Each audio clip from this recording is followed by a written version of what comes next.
Hey guys, tonight we are going to do something a little different. We're not just going to talk about history, we're going to step into it. We're traveling back in time, over 1,000 years, to the cold, rugged shores of 9th century Scandinavia. But here's the twist: you're not going to be a king, or a famous explorer, or some legendary shield maiden. No, your life is about to get a lot more authentic, and probably a lot smellier. Honestly, the romanticized version of the Vikings leaves out the part about the fish guts and the constant, damp chill.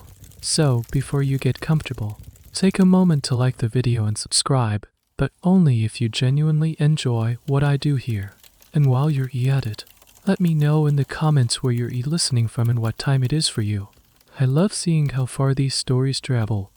Now, dim the lights, maybe turn on a fan for that soft background hum, and let's ease into tonight's journey together. Close your eyes. Or don't. Just relax. Feel the world around you dissolve. The gentle hum of your refrigerator. The distant sound of a car passing by. The soft weight of your blanket. Let it all fade. It's being replaced by something else. The first thing you notice is the cold. It's not a biting, aggressive cold, but a deep, persistent chill that seems to seep into your bones from the hard-packed earth beneath you. You're lying on something scratchy and dry, a bed of straw. Maybe some rough-spun wool blankets thrown over it. They smell faintly of damp earth, wood smoke, and something else. Something animal. Slowly, you open your eyes. There's no ceiling as you know it. Instead, massive, smoke-blackened wooden beams stretch above you, disappearing into the shadows. A faint, hazy light filters in from a hole in the very center of the roof, and you can see motes of dust and ash dancing in the pale morning sunbeam. The air is thick. It's a cocktail of smells: the lingering aroma of last night's fire, the unwashed bodies of people sleeping nearby, the faint, salty tang of sea air mixed with the earthy scent of livestock. This is your home, or rather, it is now. Welcome to the Viking Age. You sit up, the rough tunic you're wearing scratching against your skin. You're young, maybe 16, maybe 17. Your body is lean but strong, shaped not by a gym, but by a life of hard, physical work that you are about to become very familiar with. Around you, in the dim light of this long, narrow hall, other figures are beginning to stir, shapes under furs and wool, murmuring and coughing themselves awake. This isn't a private bedroom, this is a shared space. A family, or several families, all living under one long roof. You swing your legs over the side of the low wooden platform that serves as your bed. The dirt floor is cold and slightly damp against the bare soles of your feet. For a moment, you feel a sense of profound dislocation. This isn't your life, but the feeling is fleeting, washed away by a more immediate and primal instinct: hunger. A gnawing emptiness in your stomach that tells you the day has begun. This is the reality for most people in this era. The grand sagas, the epic poems, they're all about the 1%, the JRLS, the kings, the famous warriors who go on daring raids. But for every one of them, there were 100 people like you. Farmers, crafters, fishermen. Your life isn't defined by the promise of glory in a faraway land, but by the turning of the seasons, the health of your livestock, and the approval of your chieftain. The mainstream understanding of a Viking is a horned helmet wearing raider. They didn't have horns on their helmets. By the way, that was a 19th century operatic invention. The truth is, the average Viking was more likely to wield a scythe than a sword for most of their life. You stand up and stretch, your joints popping in the quiet morning air. You are a carl, a freeman. You're not a slave, a thrall, who has no rights. But you're also not nobility, an earl or a jarl, who owns vast lands and commands ships. You exist in the great, hard-working middle. You own a small patch of land, or your family does, and your future is a canvas yet to be painted. It could be a quiet life of farming, raising a family, and growing old. Or it could be something else, something wilder. Even now, Historians are constantly debating the true nature of daily life for the average Norseman. The sagas were written down hundreds of years after the events they describe, often by Christians looking back at their pagan ancestors. So they are filled with biases and heroic exaggerations. It's through painstaking archaeology examining the remains of farmsteads, the tools left behind, even the garbage pits that we get a clearer, more mundane picture. But the thoughts, the fears, the intimate desires of a person like you, that remains a tantalizing mystery, a space where we have to imagine. And that is what we are here to do. For now, you are simply a young person, in a cold, smoky longhouse, at the dawn of a new day and a new life. Your story has not yet been written. Your first conscious decision of the day is to move towards the warmth. In the center of the long, cavernous room, a fire pit glows with the embers of last night's blaze, now being coaxed back to life by an old woman. She kneels on the hard earth, her face a road map of wrinkles illuminated by the flickering flames, patiently blowing on the coals. The smoke, thickened gray, billows up towards the hole in the roof, but most of it seems to get lost along the way, hanging in the air like a permanent, hazy fog. Your eyes are already starting to sting, and you make a mental note that this is something you'll just have to get used to. There are no chimneys here. You join the small cluster of people gathering around the fire. No one says much. Mornings are for waking, for the slow return of self. A large iron cauldron hangs from a hook over the fire, and a woman is stirring its contents with a long wooden paddle. The smell is hotwai. It's porridge. They thick, gray, lumpy porridge that will be your breakfast, your lunch, and probably some variation of your dinner. This isn't the grand Viking feast you've seen in movies, with roasted hogs and overflowing tankards of mead. This is the reality of subsistence. This is fuel. You're handed a simple wooden bowl and spoon, and you dip it into the communal pot, finding a spot on the long wooden bench that runs along the wall to eat. As you eat your bland but filling meal, you take a proper look at your surroundings. The building is aptly named a longhouse. It's a single, massive room, perhaps 60 or 70 feet long. The walls are made of timber planks or wattle and daub, a mix of woven lattice and sticky clay, and they curve inwards as they rise, making the whole structure look like an overturned ship hull. This was a common architectural design, borrowing from their incredible shipbuilding knowledge. There are no windows, only the smoke hole and the roof and the doorways at either end, which are currently covered with thick animal hides to keep out the morning chill. The benches you're sitting on are more than just furniture. They are the core of the house's layout. During the day, they are for sitting, eating, and working. At night, they become beds. The space behind the bench is yours. Your few possessions, a spare tunic, a whetstone, perhaps a small carved wooden animal would be stored there. Privacy is a concept that doesn't exist here. Your entire life is lived in the open, in the sight and sound of your kin. And the smell, let's try to dissect it. The primary note is, of course, the smoke. It clings to everything: your hair, your clothes, the very wood of the walls. It's a smell that never leaves. Underneath that is the smell of unwashed humanity. People sleep in their day clothes, unbathed. Well, not as infrequently as you might think, but daily showers are a luxury 1,000 years in the future. Add to that the smell of cooking, the earthy scent of the dirt floor, the sharp tang of curing leather from a corner where someone is mending a pair of shoes, and the faint, unmistakable aroma of animal. Here's a little detail that modern portrayals often skip in the coldest months of winter. It was common for families to bring their most valuable livestock inside one end of the longhouse. A prized milk cow, a few goats, maybe some sheep. They would be separated by a simple wooden partition, but they were there. It made perfect sense. It protected the animals from predators in the freezing cold, and their body heat contributed to warming the entire building. So yes, that faint barnyard smell, you think you're imagining you're not. It's the ancient equivalent of a space heater. Life in the longhouse is a constant, humming hive of activity. As you finish your porridge, the house is fully awake.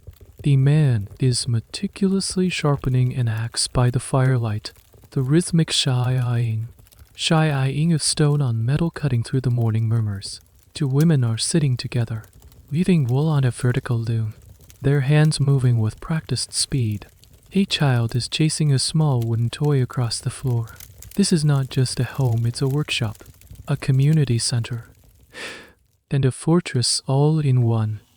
Now, it's easy for us to look back and think of this as squalid or primitive, but historians are still in a lively debate about Viking-era hygiene.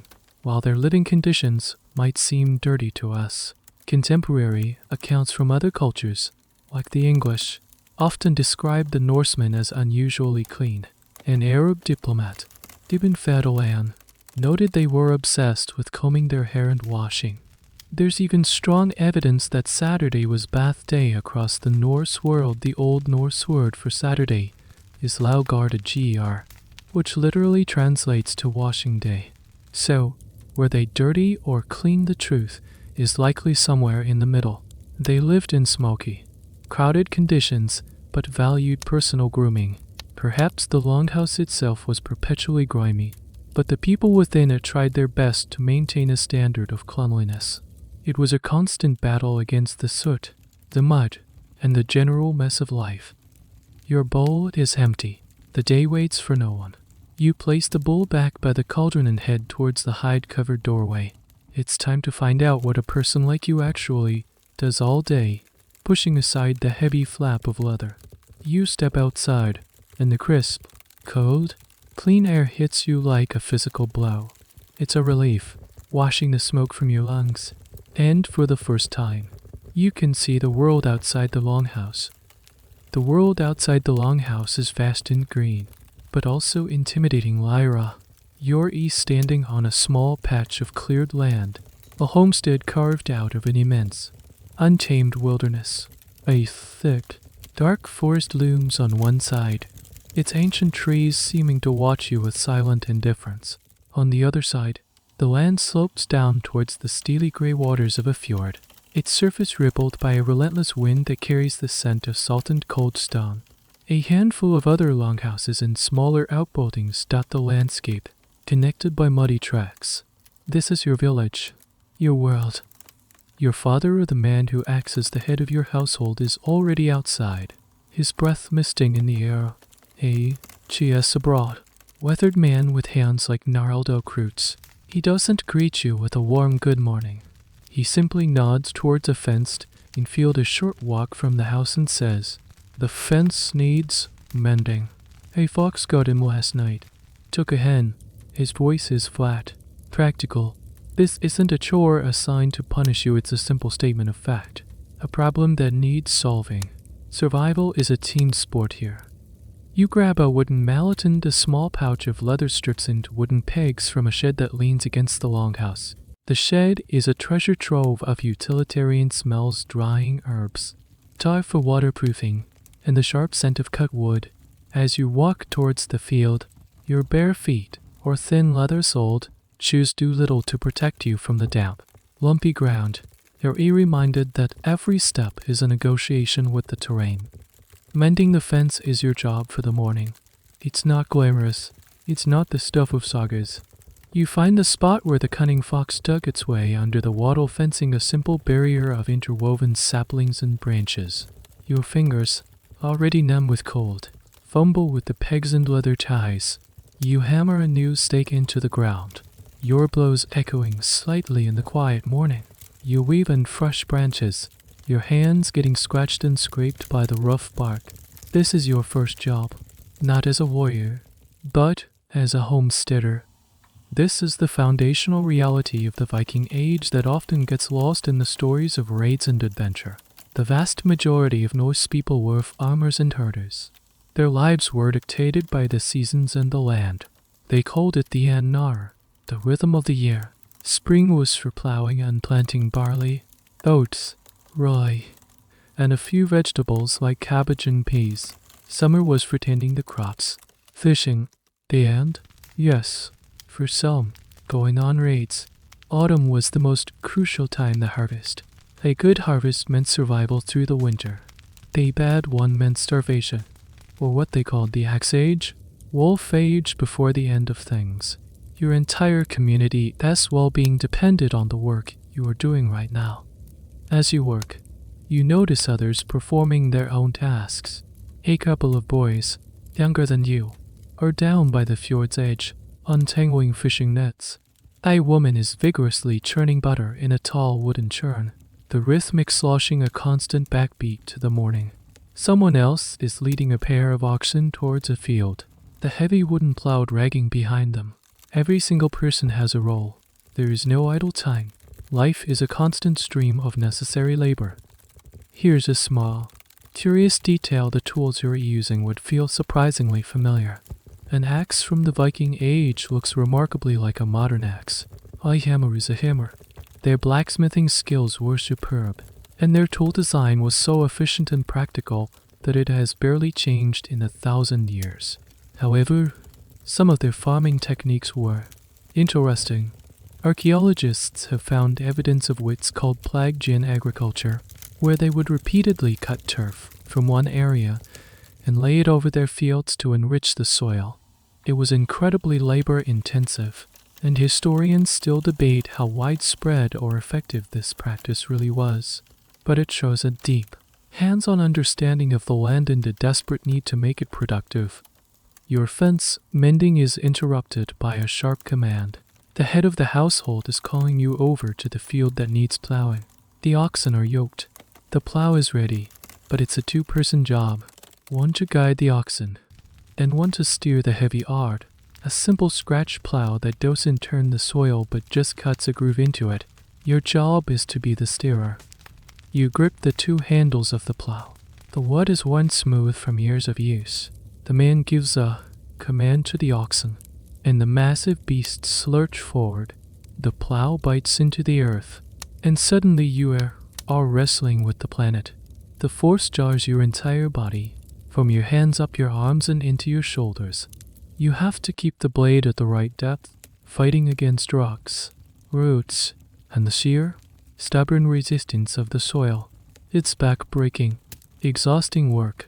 After just a few rows, your muscles are screaming, and you have a newfound respect for the simple act of growing food. Sweat is trickling down your back despite the cold air. Your hands are raw. Your focus narrows to just the next foot of earth. Then, the next. This is the grind. This is the foundation upon which everything else is built. Before anyone in this world can be a raider, an explorer, or a king, they must first be someone who knows how to feed themselves. And before you can even dream of becoming a warrior, a figure of terror and legend, you have to master this. You have to learn the weight of the earth, the burn in your muscles, and the simple, brutal truth that if this work doesn't get done, no one eats. The path to becoming a berserker doesn't start on a battlefield. It starts right here, in a cold, muddy field, with your hands on a plow. As you wrestle with the plow, sweating and straining in the damp field, you are acutely aware of the presence of others around the homestead. Not everyone is working with the same sense of ownership as you are. Off to the side, a man and a woman are clearing a pile of rocks from another patch of ground. Their movements are slow, weary. They don't have the same purpose in their posture. They are thralls, slaves, and their existence casts a long, defining shadow over your own. You are a carl, a freeman. This status is the bedrock of your identity. It means you could own land, even this small patch your family works. It means you can speak at the local assembly, the thing, and have your voice heard, however small. It means you can bear arms, a right denied to the unfree. It means you can marry whom you choose, provided their family agrees. Your freedom is not an abstract concept, it's a collection of tangible rights that separates you from the lowest rung of society. The thralls, by contrast, are property. They can be bought and sold, beaten or killed by their master with few, if any, legal repercussions. Their children are born into slavery. They perform the most grueling, thankless tasks, hauling water, mucking out the animal stalls, digging peat for fuel, and working the fields from sunup to sundown. They are the human machinery that powers the Viking economy, yet they are socially invisible. Where did they come from? The answer is uncomfortable. Many were captives from raids on foreign lands, the British Isles, the coasts of Francia, the Slavic territories to the east. When a Viking ship returned home, its most valuable cargo was often not gold or silver, but people. Others were locals, Norse people who had fallen into debt, been convicted of a crime, or were born into thraldom. Your society is built on a very clear and brutal hierarchy, and everyone knows their place. The line between a freeman and a thrall was stark, but the line between a freeman and the nobility, the jarls, was just as significant. The jarl is the local chieftain. He lives in the largest longhouse, owns the most land, and commands the loyalty of warriors.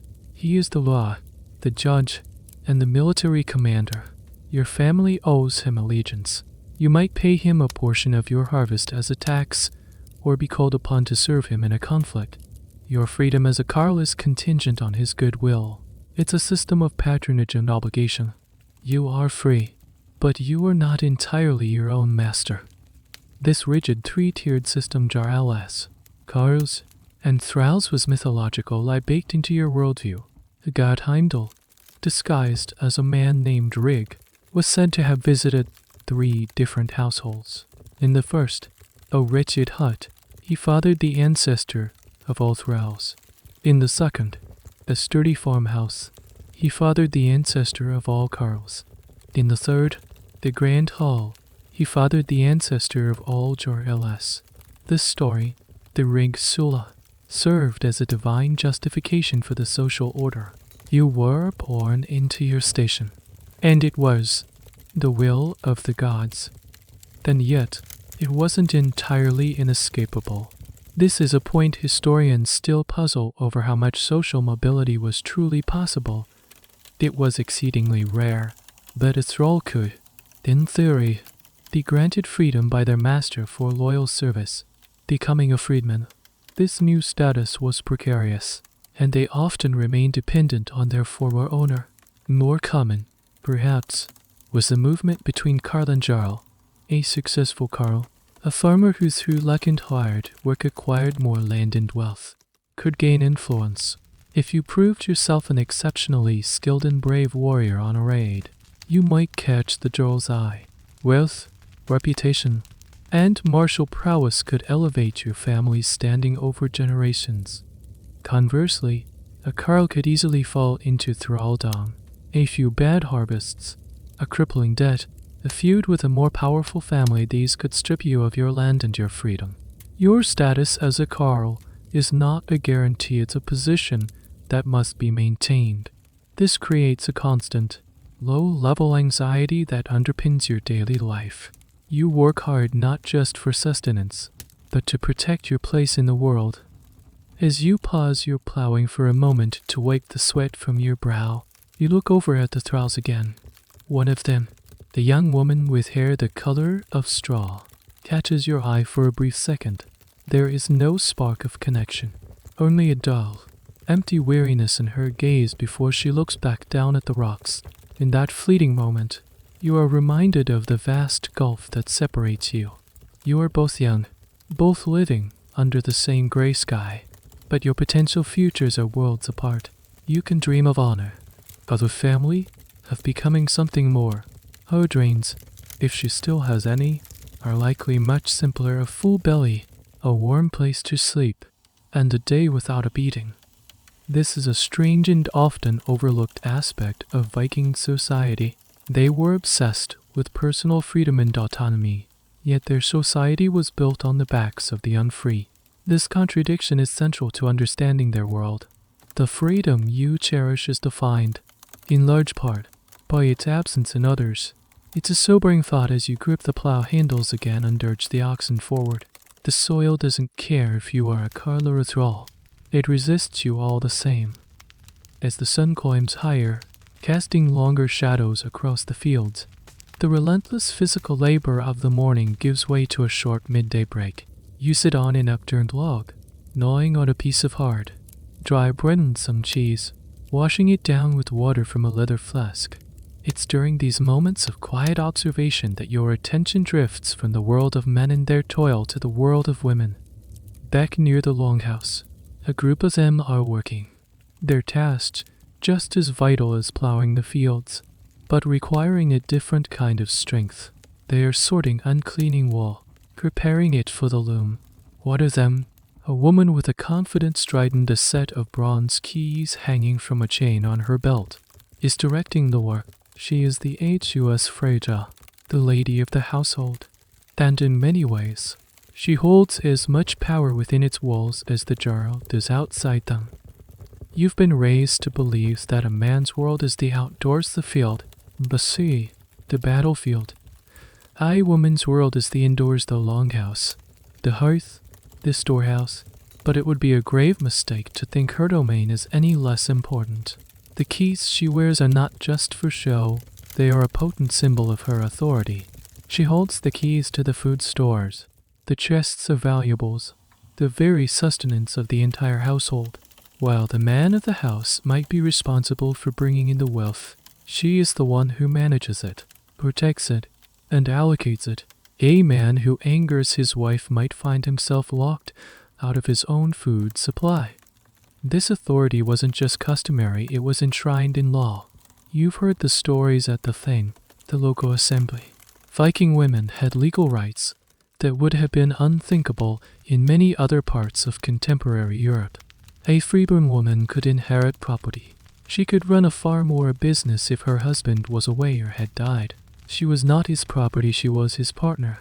The term for marriage, lundar, was essentially a bride price paid by the groom's family to the brides, but historians are still debating its true function. Was it buying a wife, or was it more like a security deposit, a fund that the wife herself had a claim to, ensuring her financial security? Many believe it was the latter. And the most shocking right of all, the one that sets Norse society apart, is the right to divorce. A woman could, on her own initiative, divorce her husband. She didn't need to prove cruelty or infidelity in the way we might think. The grounds could be surprisingly straightforward. If her husband struck her, she could divorce him. If he was a poor provider and the family was going hungry, she could divorce him. If he shamed the family and damaged their honor, she could divorce him. There's even a bizarre, and quite specific, cause for divorce mentioned in the Icelandic law codes, the gragas. If a man wore clothing that was considered too effeminate, specifically a shirt with a neckline so low it showed his collarbones or nipples, his wife could legally divorce him on the spot. This isn't just a quirky historical footnote, it speaks volumes about their rigid gender roles and the importance of public appearance and honor. To initiate the divorce, a woman had to declare her intention in front of witnesses, first at their bed, then at the threshold of the longhouse, and finally, publicly, at the local Thing. Once the divorce was granted, she was entitled to take her or portion of the marital property with her. She was a free agent once again, able to remarry if she chose. This power dynamic profoundly shapes how men and women interact. The relationships you see around you are not based on the delicate, courtly love of southern kingdoms. They are pragmatic partnerships. A good marriage is one where both parties fulfill their duties and uphold the family's honor. Respect is the currency, not romance. A man respects his wife's authority in the domestic sphere, and she respects his in the public one. It's a balance of power, a carefully negotiated treaty. Of course, this legal framework represents an ideal. The reality on the ground could be much messier. A woman's ability to exercise her rights depended heavily on the support of her own family. A woman from a powerful clan could divorce an abusive husband with little trouble, knowing her brothers and father would back her up, with force if necessary. A woman with no powerful male relatives might find her legal rights were just words on a page, difficult to enforce. As you watch the HUS Freja inspect a newly woven piece of cloth, her expression critical and focused, You understand that she is a force to be reckoned with. The strength of the household, its reputation, its very survival through the long, dark winter, rests as much on her shoulders as on any man's. The path to becoming a respected man in this society isn't just about being a good farmer or a brave warrior. It's also about finding a wife who is a capable, intelligent, and strong partner. A woman who can manage the keys to the kingdom while you're out trying to expand it. It's a partnership that demands mutual respect, and it's a far more complex and balanced picture than the simple image of a burly Viking warrior and his subservient wife. The truth, you're learning, is always more interesting. As the afternoon wears on, a dispute breaks out near the area where the fishing nets are being repaired. Two men, your cousin and a neighbor from a nearby homestead, are arguing. Voices are raised. An accusation has been made. One man claims the other moved a boundary stone on a small pasture they share. It seems like a petty squabble over a few feet of grazing land, but you can feel the tension ripple through the small community. This isn't just about grass. This is about honor. You stop your work, leaning on your shovel, a spectator to a drama that is central to your world. The concept of honor, orer, is perhaps the single most important force shaping your society, more powerful than any Joe, more feared than any god.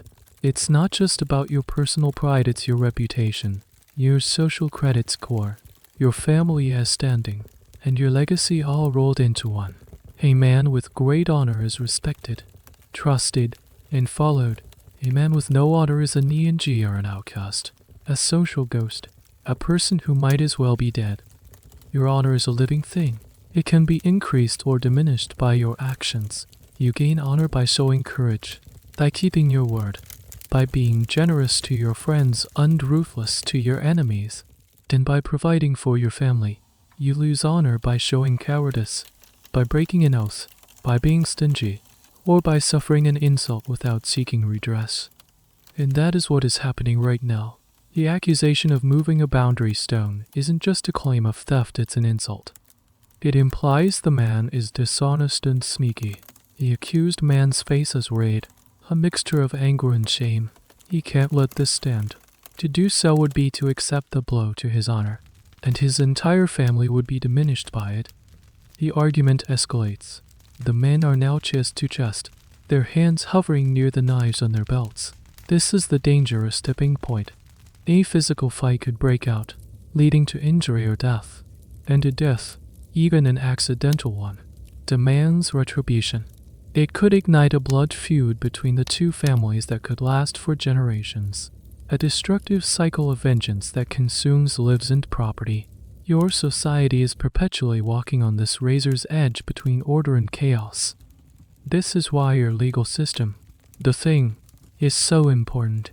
It's not just a court, it's a pressure valve, a way to handle disputes without immediate bloodshed. The older men of the community are already moving in, separating the two. Their voice is low and firm. Take it to the thing. One of them says, "Let the lawman decide. This is the proper way." The accuser will state his case. The accused will defend himself, and witnesses will be called. Compensation, usually in the form of a fine paid in silver or goods, might be decided upon. This allows the insult to be publicly addressed and honor to be satisfied without anyone having to draw a weapon. But sometimes, the law isn't enough. For the most serious insults or crimes, there was the option of a home gang, a formal, legally sanctioned duel. It wasn't a chaotic brawl, it was a highly ritualized affair fought on a small island or a marked-out piece of ground. The rules were complex, covering everything from the types of weapons allowed to the number of shields a combatant could use. The first man to be wounded, or to step outside the designated area, would lose. The winner was vindicated, his honor restored. The home gang was a way to let the gods, through combat, render a final judgment. Here's a peculiar detail that shows how seriously they took this. Even the nature of the insult mattered. A simple accusation of theft was one thing, but the worst possible insult you could level at a man was a knee. This was a specific, often poetic, accusation of cowardice or, most damningly, of sexual passivity or unmanlines. To call a man ERG, I or ARG, I or ARG are the state of being unmanly was to attack the very core of his identity as a man. Such an insult almost always had to be answered with violence.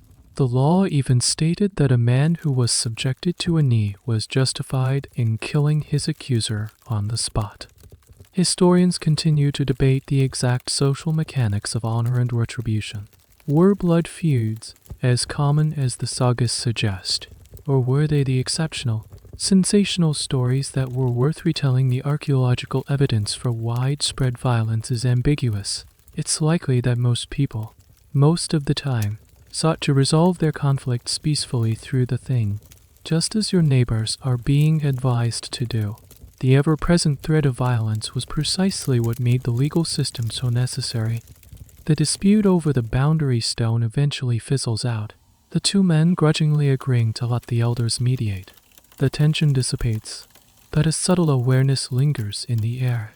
You've just witnessed a real-world demonstration of how fragile the social order is, how quickly a disagreement can escalate towards violence. But beneath the laws of men and the weight of honor, there's another, more ancient power that governs your life: the gods. They are not distant, abstract beings worshipped in grand temples.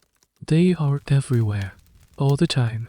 They are in the wind that whips across the fjord, in the thunder that shakes the sky, in the fertile earth you plowed this morning, and in the fire that warms the longhouse. Your relationship with them is not one of quiet, personal faith. It's a practical, transcational one. You give to them so that they might give back to you. As the evening meal is served, a thick stew of root vegetables and, if you're lucky, a few scraps of the hen the fox didn't get. You see this relationship in action. Before anyone eats, the head of the household takes a piece of bread, mutters a few words under his breath, then tosses it into the heart of the fire. It's a small offering, a blot, the sacrifice to the spirits of the house, land feet et, I or perhaps to Thor for strength, or Freyja for fertility. It's a simple act of respect, an acknowledgement that you are not the sole masters of your own fortune. The pantheon of gods you believe in is a sprawling, chaotic family of powerful, flawed beings. There's Thor, the brawny, reed-bearded protector of mankind, with his mighty hammer and Mjolnir. Hes, a straightforward, dependable god, the one you call on for strength and protection from the giants and monsters that lurk in the wilderness. He is immensely popular among ordinary folk like you, because his concerns are your concerns: protecting the homestead, ensuring good weather, and smashing things that need smashing. Then there's the All-Father, Odin. He is a far more complex and unsettling figure. He is the god of wisdom, poetry, and magic, but also of war, frenzy, and death. He is the seeker of knowledge, who famously hung himself from the world tree, Yggdrasil, for 9 nights and sacrificed one of his eyes, just to gain insight. He is not a god you would pray to for a good harvest. He is the god of kings, of poets, and of a very specific, terrifying kind of warrior. He is cunning, untrustworthy, and often inspires the very battle madness that can win a fight but destroy a man. You respect Odin, you fear him, but you probably don't love him in the way you do Thor. And of course, there are the goddesses. Freyja is chief among them, a goddess of love, beauty, fertility, in a form of magic called Seer, but she is no gentle, passive deity. She is also a goddess of war, who rides into battle in a chariot pulled by 2 cats and claims half of the warriors slain in battle for her own hall. The other half, famously, go to Odin's Valhalla. This detail is often forgotten, but it's crucial. For a Viking warrior, the afterlife had 2 prime destinations, and one was ruled by a woman. This belief system isn't written down in a holy book that you can study. It's passed down through stories, poems, and Kenning's poetic riddles told around the fire during the long winter nights. The tales of the gods' adventures, their squabbles, their triumphs, and their very human-like failings are your primary form of entertainment and moral education. They explain the world and your place in it. The question of how deeply and universally these beliefs were held is a matter of ongoing academic debate. Were the sagas, written down by Christians centuries later, an accurate reflection of pagan belief, or a romanticized, distorted version? It's almost certain that beliefs varied significantly from region to region, and even from family to family. Some might be devout followers of Thor, while their neighbors might be more focused on honoring Frey and Freya for the fertility of their land and family. There was no single Viking religion, but rather a spectrum of local cults and traditions. Here's a peculiar practice that highlights their practical approach to divinity: the concept of being Vin or a friend to a particular god. A person might dedicate themselves to Thor, making all their offerings to him and calling on him for aid, developing a personal relationship. But if Thor failed to deliver, if the crops failed year after year, or your ships kept sinking, it wasn't unheard of for a person to renounce their friendship and seek the patronage of a different god. It was a results-oriented faith. Tonight, sitting in the smoky longhouse, listening to the crackle of the fire, the presence of these gods feels very real. They are not just stories. They are active participants in your world. The creak of a roof beam could be a spirit passing by. A sudden illness might be the result of a curse. A stroke of good luck is a gift that must be repaid with an offering. This worldview imbues every aspect of your life with a sense of unseen forces, a feeling that you are living within a grand, ongoing saga. And somewhere, in the back of your mind, the whispers about Odin's chosen warriors, the ones who lose themselves in battle, begin to take root. It's a frightening thought, but also a strangely alluring one. The seasons turn. The hard labor of spring planting gives way to the long, bright days of summer.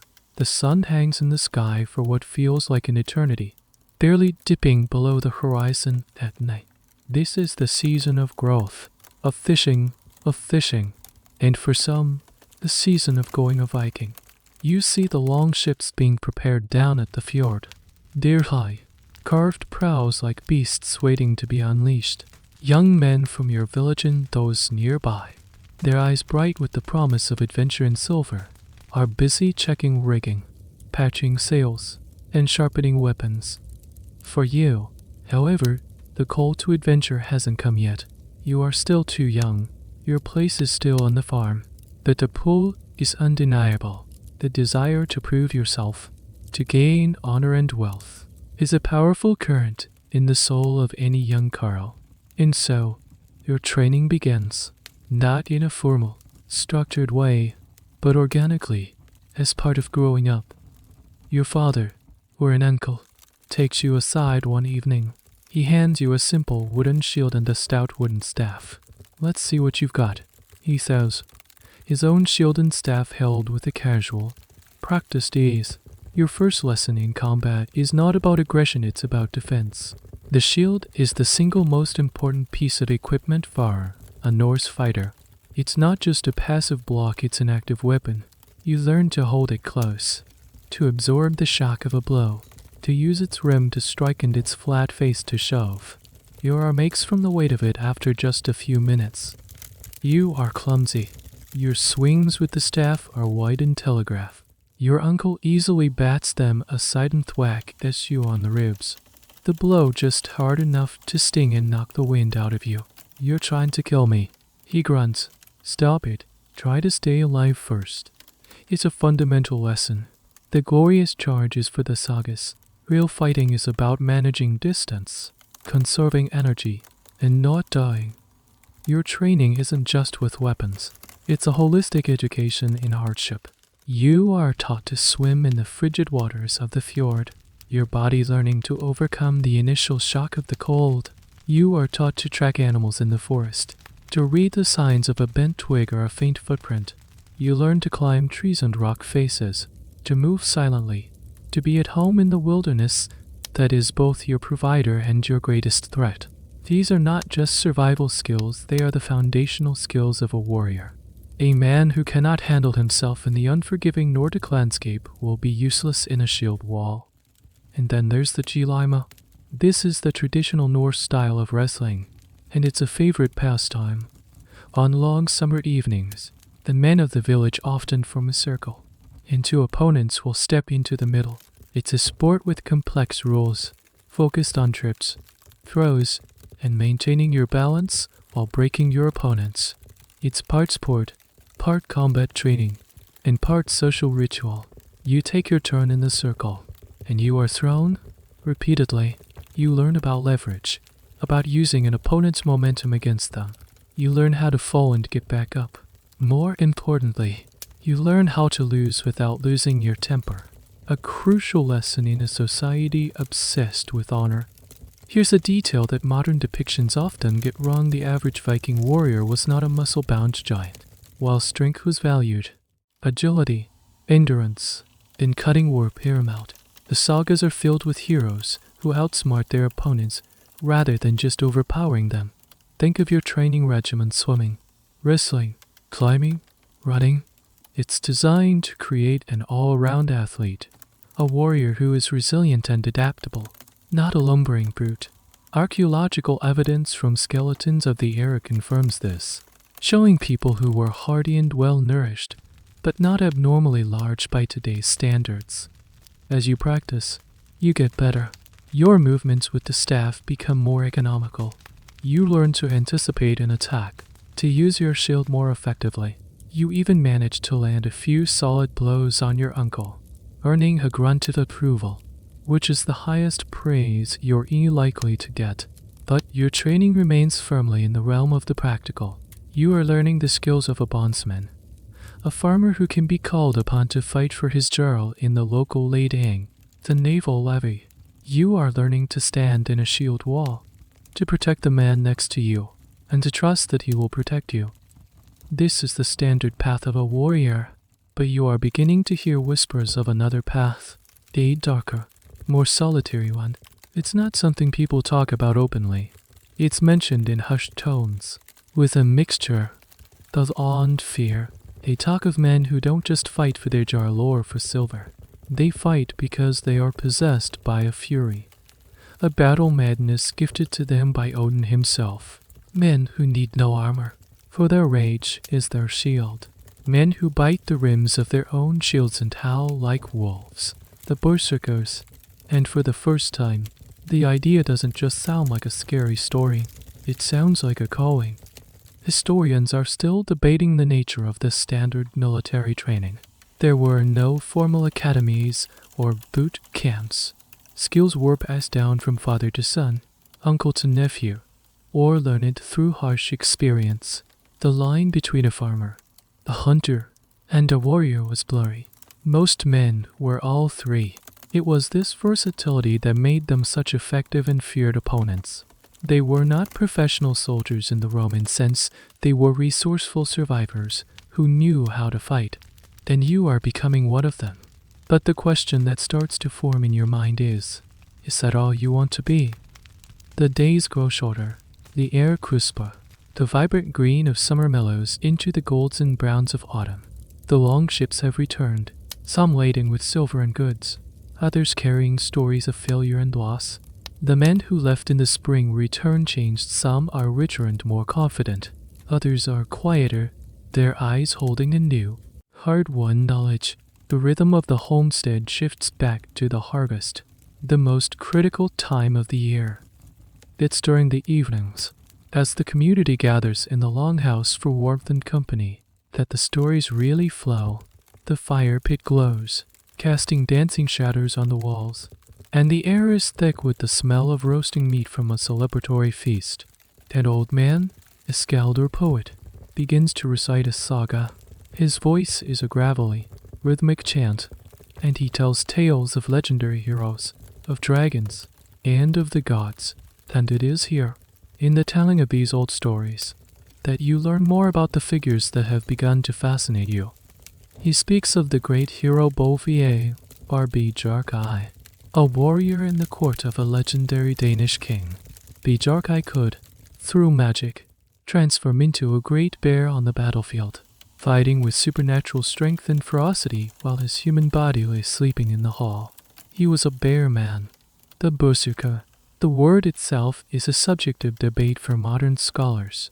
Does berserker mean berserk, as in a warrior who fights without armorous, or being a shirt, or does it mean berserk, a warrior who wears the skin of a bear? The imagery in the sagas supports both interpretations. These warriors are often described as fighting in a frenzy, casting off their male coats, but also as being spiritually connected to totem animals. The poet doesn't just talk about bear warriors. He speaks of the wolf, the nar, the wolf hides or wolf heads. These were men who wore wolf pelts and were said to take on the spirit of the wolf in battle, fighting with a pack-like ferocity, howling and snarling. They were often associated with Odin, as wolves were one of his sacred animals, along with ravens. The imagery is powerful and primal, a man shedding his humanity to become a predator, a force of nature on the battlefield. As you listen, captivated, you look around the longhouse. Most people are enthralled by the heroic aspects of the story. They see the glory, the victory, the superhuman might, but you also notice the elders, the ones who have seen many battles, exchange uneasy glances. For them, this isn't just entertainment, it's a reminder of something real and dangerous. These men, these shapeshifters, were not just heroes, they were terrifying, even to their own side. The sagas describe the onset of the berserker gang, the battle fury, as a kind of sickness. It would begin with shivering and chattering teeth. The warrior's face would swell and change color. Then came the great rage, where they would howl like wild beasts, bite the iron rim of their shields, then charge into the enemy ranks with no regard for their own safety. They were said to be immune to fire and iron during this frenzy. They were the ultimate shock troops, sent in to break the enemy's shield wall through sheer, terrifying momentum. But the stories also tell of the aftermath. After the frenzy subsided, the warrior would be left in a state of profound weakness and emotional emptiness. The sagas describe them as being feeble as a baby, lying in a stupor for a day or more, completely vulnerable. This wasn't a power you could simply turn on and off. It was a force that consumed you, used you up, and left you a hollow shell. But were these men in reality? Were they actual cults or brotherhoods of warriors dedicated to a bear or wolf totem? Or were they just individuals prone to a specific kind of psychological state? In the heat of battle, historians are deeply divided. Some argue that these were organized warrior lodges, with specific initiation rites and practices designed to induce the frenzied state. They point to archaeological finds like the Torslund plates, small bronze dies for decorating helmets, which clearly depict figures that look like a wolf warrior alongside a one-eyed man, presumably Odin. Others are more skeptical. They suggest that berserker might have just been a term for any particularly fierce or reckless champion, a nickname rather than a formal title. They argue the more fantastical elements, the shape-shifting, the immunity to weapons, are just poetic exaggeration. The way a great modern athlete might be described as inhuman. You, sitting on the bench in the dimly lit longhouse, don't have the benefit of academic distance. To you, the stories feel real. The idea of channeling the strength of a great bear, of becoming an unstoppable force, is a heady and intoxicating thought for a young man who has spent his life wrestling with plows and mending fences. You look at your own hands, calloused from labor, and you imagine them gripping an axe, not a tool. You imagine the fear in your enemy's eyes. The whispers in your mind are growing louder. This is more than just being a good fighter in a shield wall. This is transcendence. This is a path to becoming a legend. You don't yet understand the price. The idea of the berserker has now taken firm root in your mind. It's no longer just a story told by the fire, it's an ambition. But how does one achieve such a state? The sagas are frustratingly vague on the how to part. They speak of Odin's gift, of inherited traits, of a primal fury that just is. But you, he rather whispers, darker and more secretive rumors that circulate among the younger, more reckless men. They talk of shortcuts. They talk of mushrooms. Specifically, they talk of the Amanita muscaria, the fly agaric. You've seen them in the forest. They are unmistakable, like something from a fairy tale of brilliant red caps speckled with white warts. Everyone knows they are dangerous. Livestock that eats them can sicken and die. Children are warned from a young age never to touch them. They are poison, but the rumor persists that if prepared correctly, or taken in the right dose, this mushroom doesn't just bring death, it brings visions. It brings a different kind of sight. It brings rage. This theory that Viking berserkers consumed hallucinogenic mushrooms to induce their battle fury is one of the most popular and enduring ideas about them. It was first seriously proposed by a scholar in the 18th century and has captured the public imagination ever since. The idea is compelling a psychoactive substance could explain the bizarre behavior, the seeming immunity to pain, the incredible strength, and the subsequent crash into exhaustion and lethargy. You become an observer. You watch for these mushrooms on your trips into the woods to gather firewood.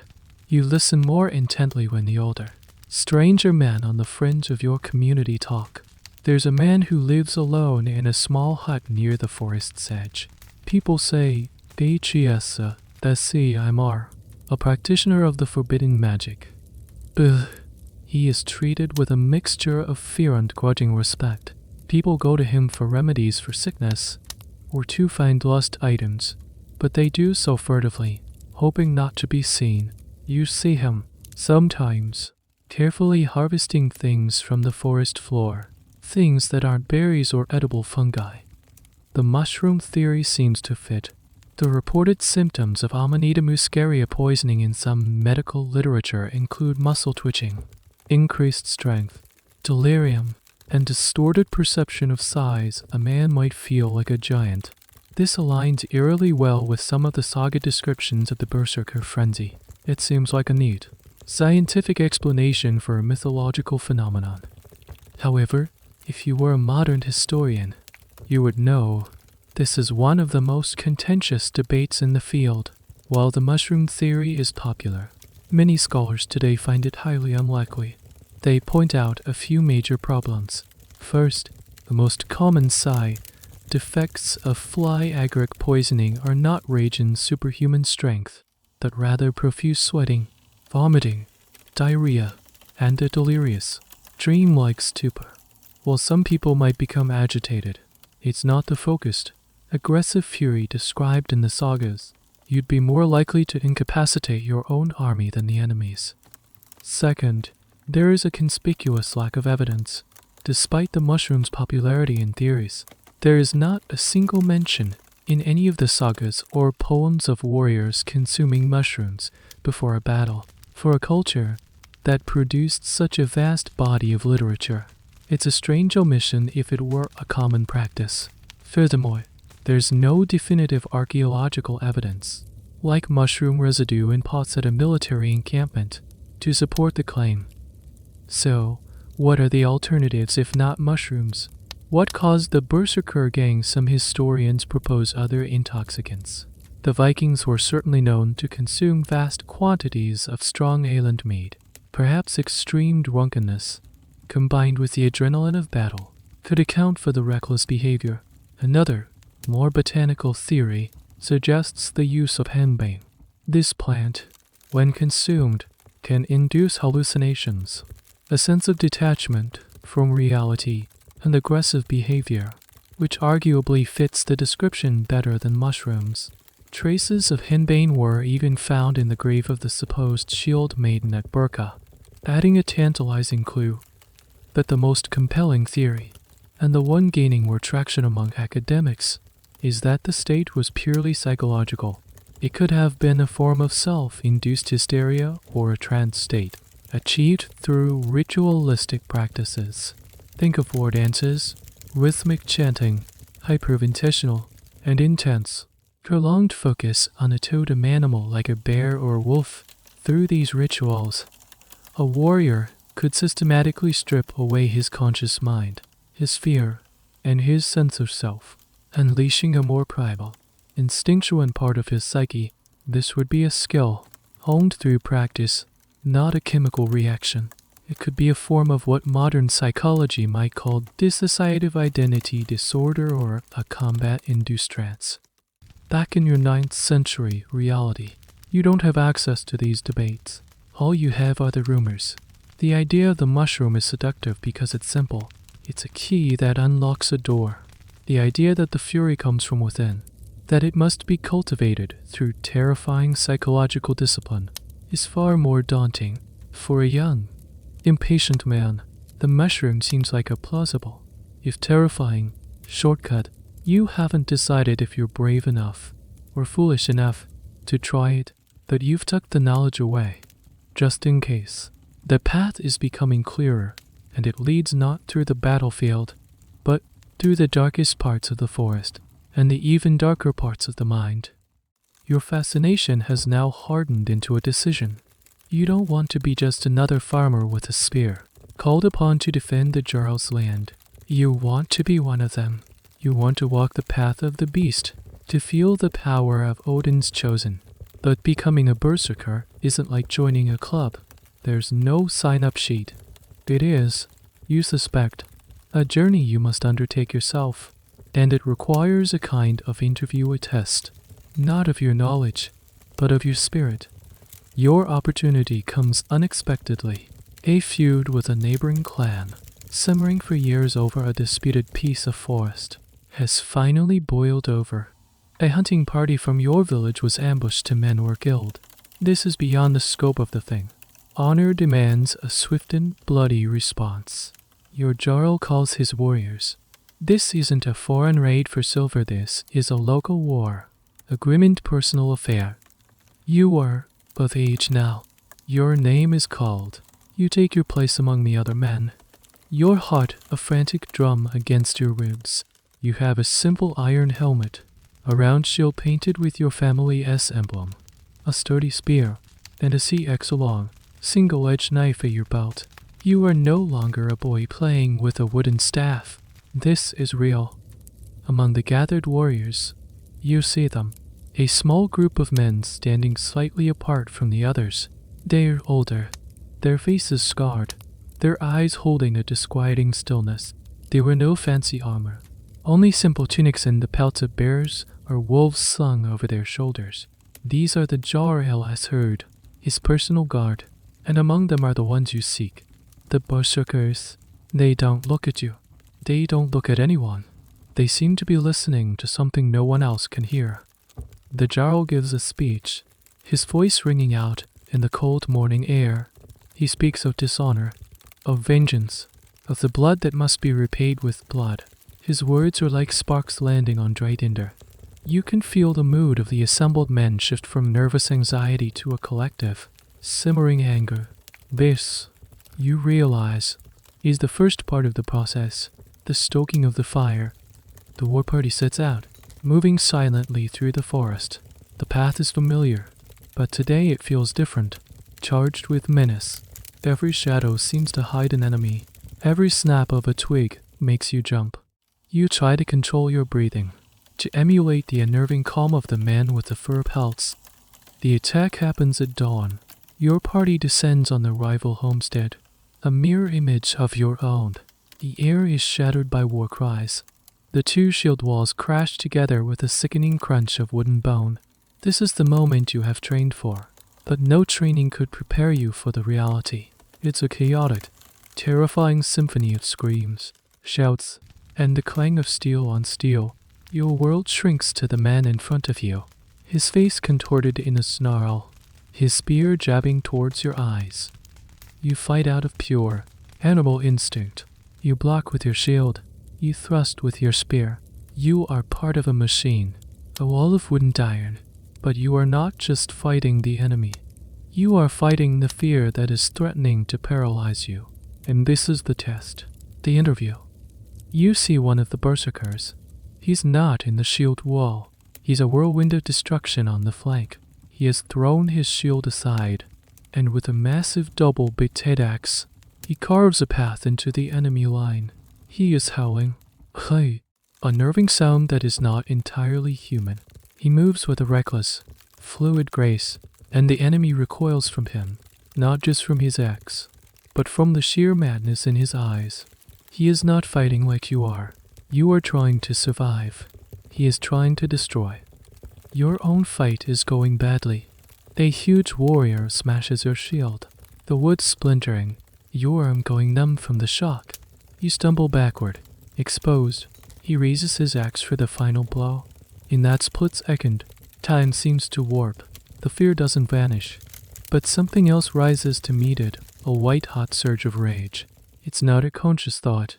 It's a primal scream from the deepest part of your being that says, no. You don't just block his attack. You lunge forward, inside his swing, and drive your S3X into his side. He grunts, his eyes wide with surprise, and collapses. You stand there, panting, your knife dripping. You have killed a man. The sight of it, the feel of it, doesn't make you sick. It ignites something. The fear is burned away by this new, terrible fire. You let out a roar, the ragged sound, and charge back into the fray. You are no longer thinking, just reacting, moving, striking. Later, after the fight is over and your enemies have fled or fallen, you stand amidst the carnage, your body trembling with the adrenaline crash. One of the old berserkers, the one with the bare pelt, walks over to you. He looks at the dead man at your feet, then he looks at you. His eyes are piercing, as if he can see right through your skin and into the new, flickering flame in your soul. He doesn't say good job or welcome. He just gives a slow, single nod. You have passed the interview. You have shown that when faced with your own death, you did not break. You burned. Historians can only speculate about what it took to be accepted into these elite warrior groups. If they were indeed formal groups, there's no written job description. But logic suggests it would have to be a demonstration of the specific quality, the ability to touch that primal rage and not be destroyed by it. The sagas are full of tests for young heroes, trials by fire or combat. Your first battle was your trial. You didn't just prove you could be a warrior. You proved you had the seed of the monster inside you. Now, you just have to learn how to make it grow. The nod of acknowledgement from the old warrior is not an invitation to a feast. It's a summons. A few nights after the battle, as the village settles into a tense peace, you are approached by one of the younger fur-clad men. He says nothing, just jerks his head towards the forest. You know what this means. You follow him without a word. He leads you deep into the woods, far from the familiar paths of the homestead. The moon is a sliver of silver in the sky, casting eerie shadows through the dense canopy of pine and birch. The air is cold and smells of damp earth and decaying leaves. You arrive at a small, hidden clearing. The other berserkers are there, waiting around a low-burning fire. The atmosphere is not celebratory, it's solemn, heavy, like a religious ceremony. This is your initiation. What happens next is not recorded in any official history. It lies only in folklore, in the suggestive passages of the sagas, and in the theories of modern scholars. It's a ritual designed to do one thing: to systematically dismantle your identity as a man, a farmer, a member of the community, and rebuild you as something else. The old warrior, the one who seems to be their leader, steps forward. He begins to chant in a low, guttural monotone.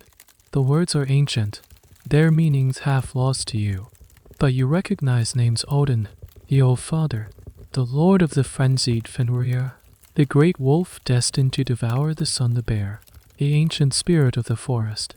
This isn't a prayer for protection, it's an invocation of wild, chaotic forces. You are handed a cup. The liquid inside is dark and has a bitter, earthy smell. Is it the fabled mushroom brew? Is it a concoction of henbane and other potent herbs? Or is it just strong, foul-tasting ale, meant to disorient you don't know? You hesitate for only a second. Then you drink it all in one gulp.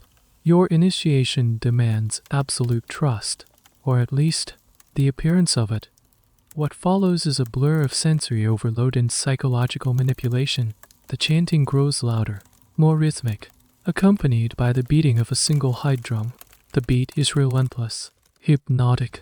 It seems to match the rhythm of your own frantic heartbeat.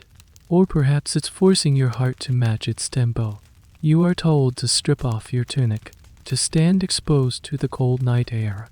The shock of the cold is another tool, another way to break down your physical comfort and sense of self. You might be forced to perform acts that seem meaningless and degrading. You might be told to crawl on the ground like an animal, to eat dirt from the forest floor, to fight against another initiate until you are both bloody and exhausted. This isn't random cruelty. It's a process of humiliation, of erasing your human pride. To become a beast, you must first forget you are a man. The centerpiece of the ritual is the animal pelt in your case, the skin of a great brown bear, offered to you by the old warrior. It is heavy and smells rank lie of the wild. As you drape it over your shoulders, the chanting intensifies. You are no longer just a man wearing a bearskin. You are told to become the bear. You are to feel its strength in your limbs, its rage in your heart. You are to see the world through its eyes. This is where the psychological aspect becomes paramount. Historians who favor the self-induced hysteria theory believe this is the critical moment. Through a combination of exhaustion, possible intoxicants, rhythmic sound, and powerful suggestion, the initiate is guided into a trance state. You are losing your ego, your sense of I. The boundary between yourself and the idea of the bear begins to dissolve. It's a terrifying feeling. It's like standing on a cliff edge in your own mind. Part of you is screaming to pull back, to hold on to your sanity, to remember your name, your family, your home. But the ritual, the chanting, the eyes of the other warriors on you, it all pushes you forward. To be accepted, you must jump. You let go. The world fractures. The firelight blurs. The faces around you become indistinct. The cold on your skin vanishes, replaced by a searing inner heat.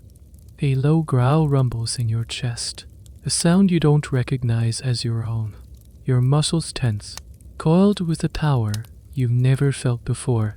The fear is gone, replaced by a vast, cold, predatory calm. You are no longer the boy who plowed the fields. He is gone. You are something else now, something ancient and powerful. You don't know how long this state lasts. When you slowly return to yourself, you are lying on the cold ground, shivering, undoubtedly drained. The other warriors are watching you, their expressions unreadable. The old leader helps you to your feet. There are no congratulations, no pats on the back.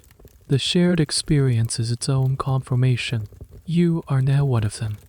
The exact nature of these initiations is, of course, lost to time and subject to intense academic speculation. Were they this formal? Were they tied to specific cults? Or was it a more personal, solitary vision? Quest the sagas hint at such trials. The hero Greta the Strong, for example, fights a Dr. August or an undead creature in a burial mound, a classic shamanistic journey into the underworld to gain power. Your initiation was your journey into the grave of your old self. You have been reborn, but the thing that has come back is not entirely you. You have felt the spirit of the beast, and it will now live inside you, waiting. You are now a berserker. The title isn't spoken, but it hangs around you like the bear pelt you now wear into battle. Your life changes. You are moved from the general ranks of the warb and into the jar. L's personal retinue, his horde. You eat in his hall, you guard his person, and you are expected to be the tip of his spear in any conflict. But the most profound change is internal. You have access to a new, terrifying gear in your soul, and you are about to learn what it feels like to fully engage it. The next battle is not long in coming. The feud has escalated, and a full-scale confrontation is inevitable. This time, as you prepare, the feeling is different. The nervous fear of your first fight is gone, replaced by a strange, humming anticipation. You don't busy yourself checking your spearhead or tightening the straps on your helmet. You stand with the others, your new brothers, in a quiet, focused circle. The ritual begins again, but this time it is shorter, more direct. The rhythmic chanting, the deep breathing, the focused meditation on the bare spirit. It's like a key turning in a lock you now know how to find. The feeling starts as a cold knot in your stomach. A tremor runs through your body, not from fear, but from a gathering power. Your teeth begin to chatter, and you have to clench your jaw to stop them. Your vision narrows, the faces of the men around you becoming distant and unimportant. The sounds of the camp fade into a dull roar. The only thing that feels real is the rising heat in your chest and the low growl that is building in your throat. This is the Berserker gang. The fit is coming upon you. You vaguely register the command to advance. You begin to move, but your stride is different. It's longer, more animalistic. Some sources, like the Viking Age saga, describe Odin's men going into battle without mailcoats, mad as dogs or wolves. You feel an overwhelming urge to cast off anything that constrains you. Your helmet feels tight, your tunic restrictive, your rage is your armor. The saga says, you believe it. As you near the enemy's shield wall, the transformation is complete. The last vestiges of you, the boy from the farm, the member of the community, are gone. There is only the rage. It is a pure, undiluted, and strangely impersonal force. You are not angry at the men in front of you. They are simply objects. Obstacles in the path of this overwhelming tide of fury. They roar tears from your throat, a sound of pure predator. You bite down hard on the rim of your wooden shield, the splinters digging into your gums, a strange satisfaction in the pain. Then you charge. You are no longer part of a disciplined line. You are a solitary engine of destruction. You hit the enemy shield wall not like a man, but like a boulder. The shield in front of you splinters under the sheer, focused impact of your own. Your axe, which once felt heavy, is now a weightless extension of your arm. You swing it with a speed and power that feels supernatural. What is it like inside this state? It's not a blackout. It's more like a dream, a state of hyper-awareness and detachment at the same time. You see the fear in your enemy's eyes, but it doesn't register as an emotion. It's just information. You feel the jar as your axe bites into a shield, a helmet, a limb, but there is no pain, not even in your own body when a blade glances off your arm. You are an observer watching a film of your own violence. The sagas say berserkers were immune to iron and fire in this state. This is almost certainly poetic exaggeration, but from your perspective, it feels true. The normal signals of danger and pain that govern a person's actions are simply switched off. You don't flinch. You don't hesitate. You don't feel the exhaustion that should be screaming in your muscles. You are running on a different kind of fuel. The psychological reality of this state is something historians and military psychologists still grapple with. Is it a form of flow state? That sense of being completely immersed in an activity, but taken to a violent, pathological extreme? Is it a dissociative state, where the conscious mind checks out to protect itself from the trauma of what the body is doing? The term berserk has entered our modern language to mean out of control, but the original state may have been more complex. It was a weaponized trance. Your purpose is singular: to break their line. Your terrifying, inhuman fury is a psychological weapon as much as a physical one. Men who would stand firm against a disciplined warrior might break and run from a howling, shield-biting madman who seems to feel no pain. You create a breach, a moment of chaos in their organized defense, and through that breach, the rest of your jaws warp and can pour in. You are the ultimate shock trooper. Your value is not in your tactical skill, but in your ability to generate terror and momentum. You are a force of nature unleashed on the battlefield. It is glorious. It is intoxicating. You feel like a god, like the earthly vessel of Odin's own battle madness. For these few, fleeting moments of pure, unadulterated power, you have paid the price of your own humanity, and you do not yet know how high that price will be when the battle ends and the rage finally leaves you. The battle ends.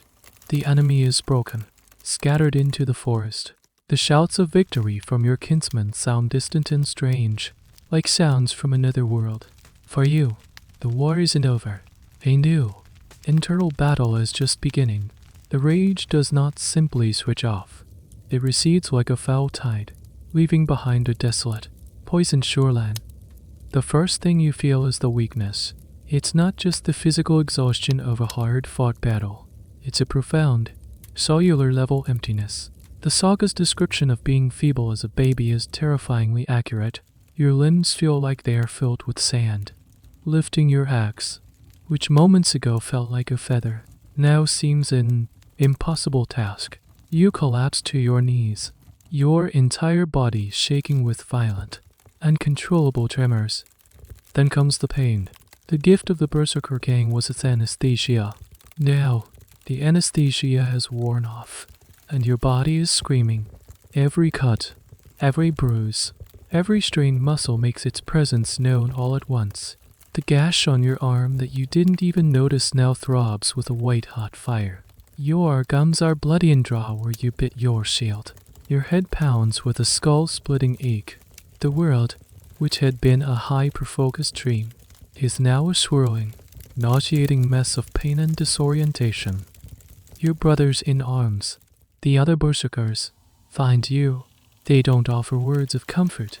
They simply half-carry, half-drag you away from the battlefield, back to a secluded spot in the woods.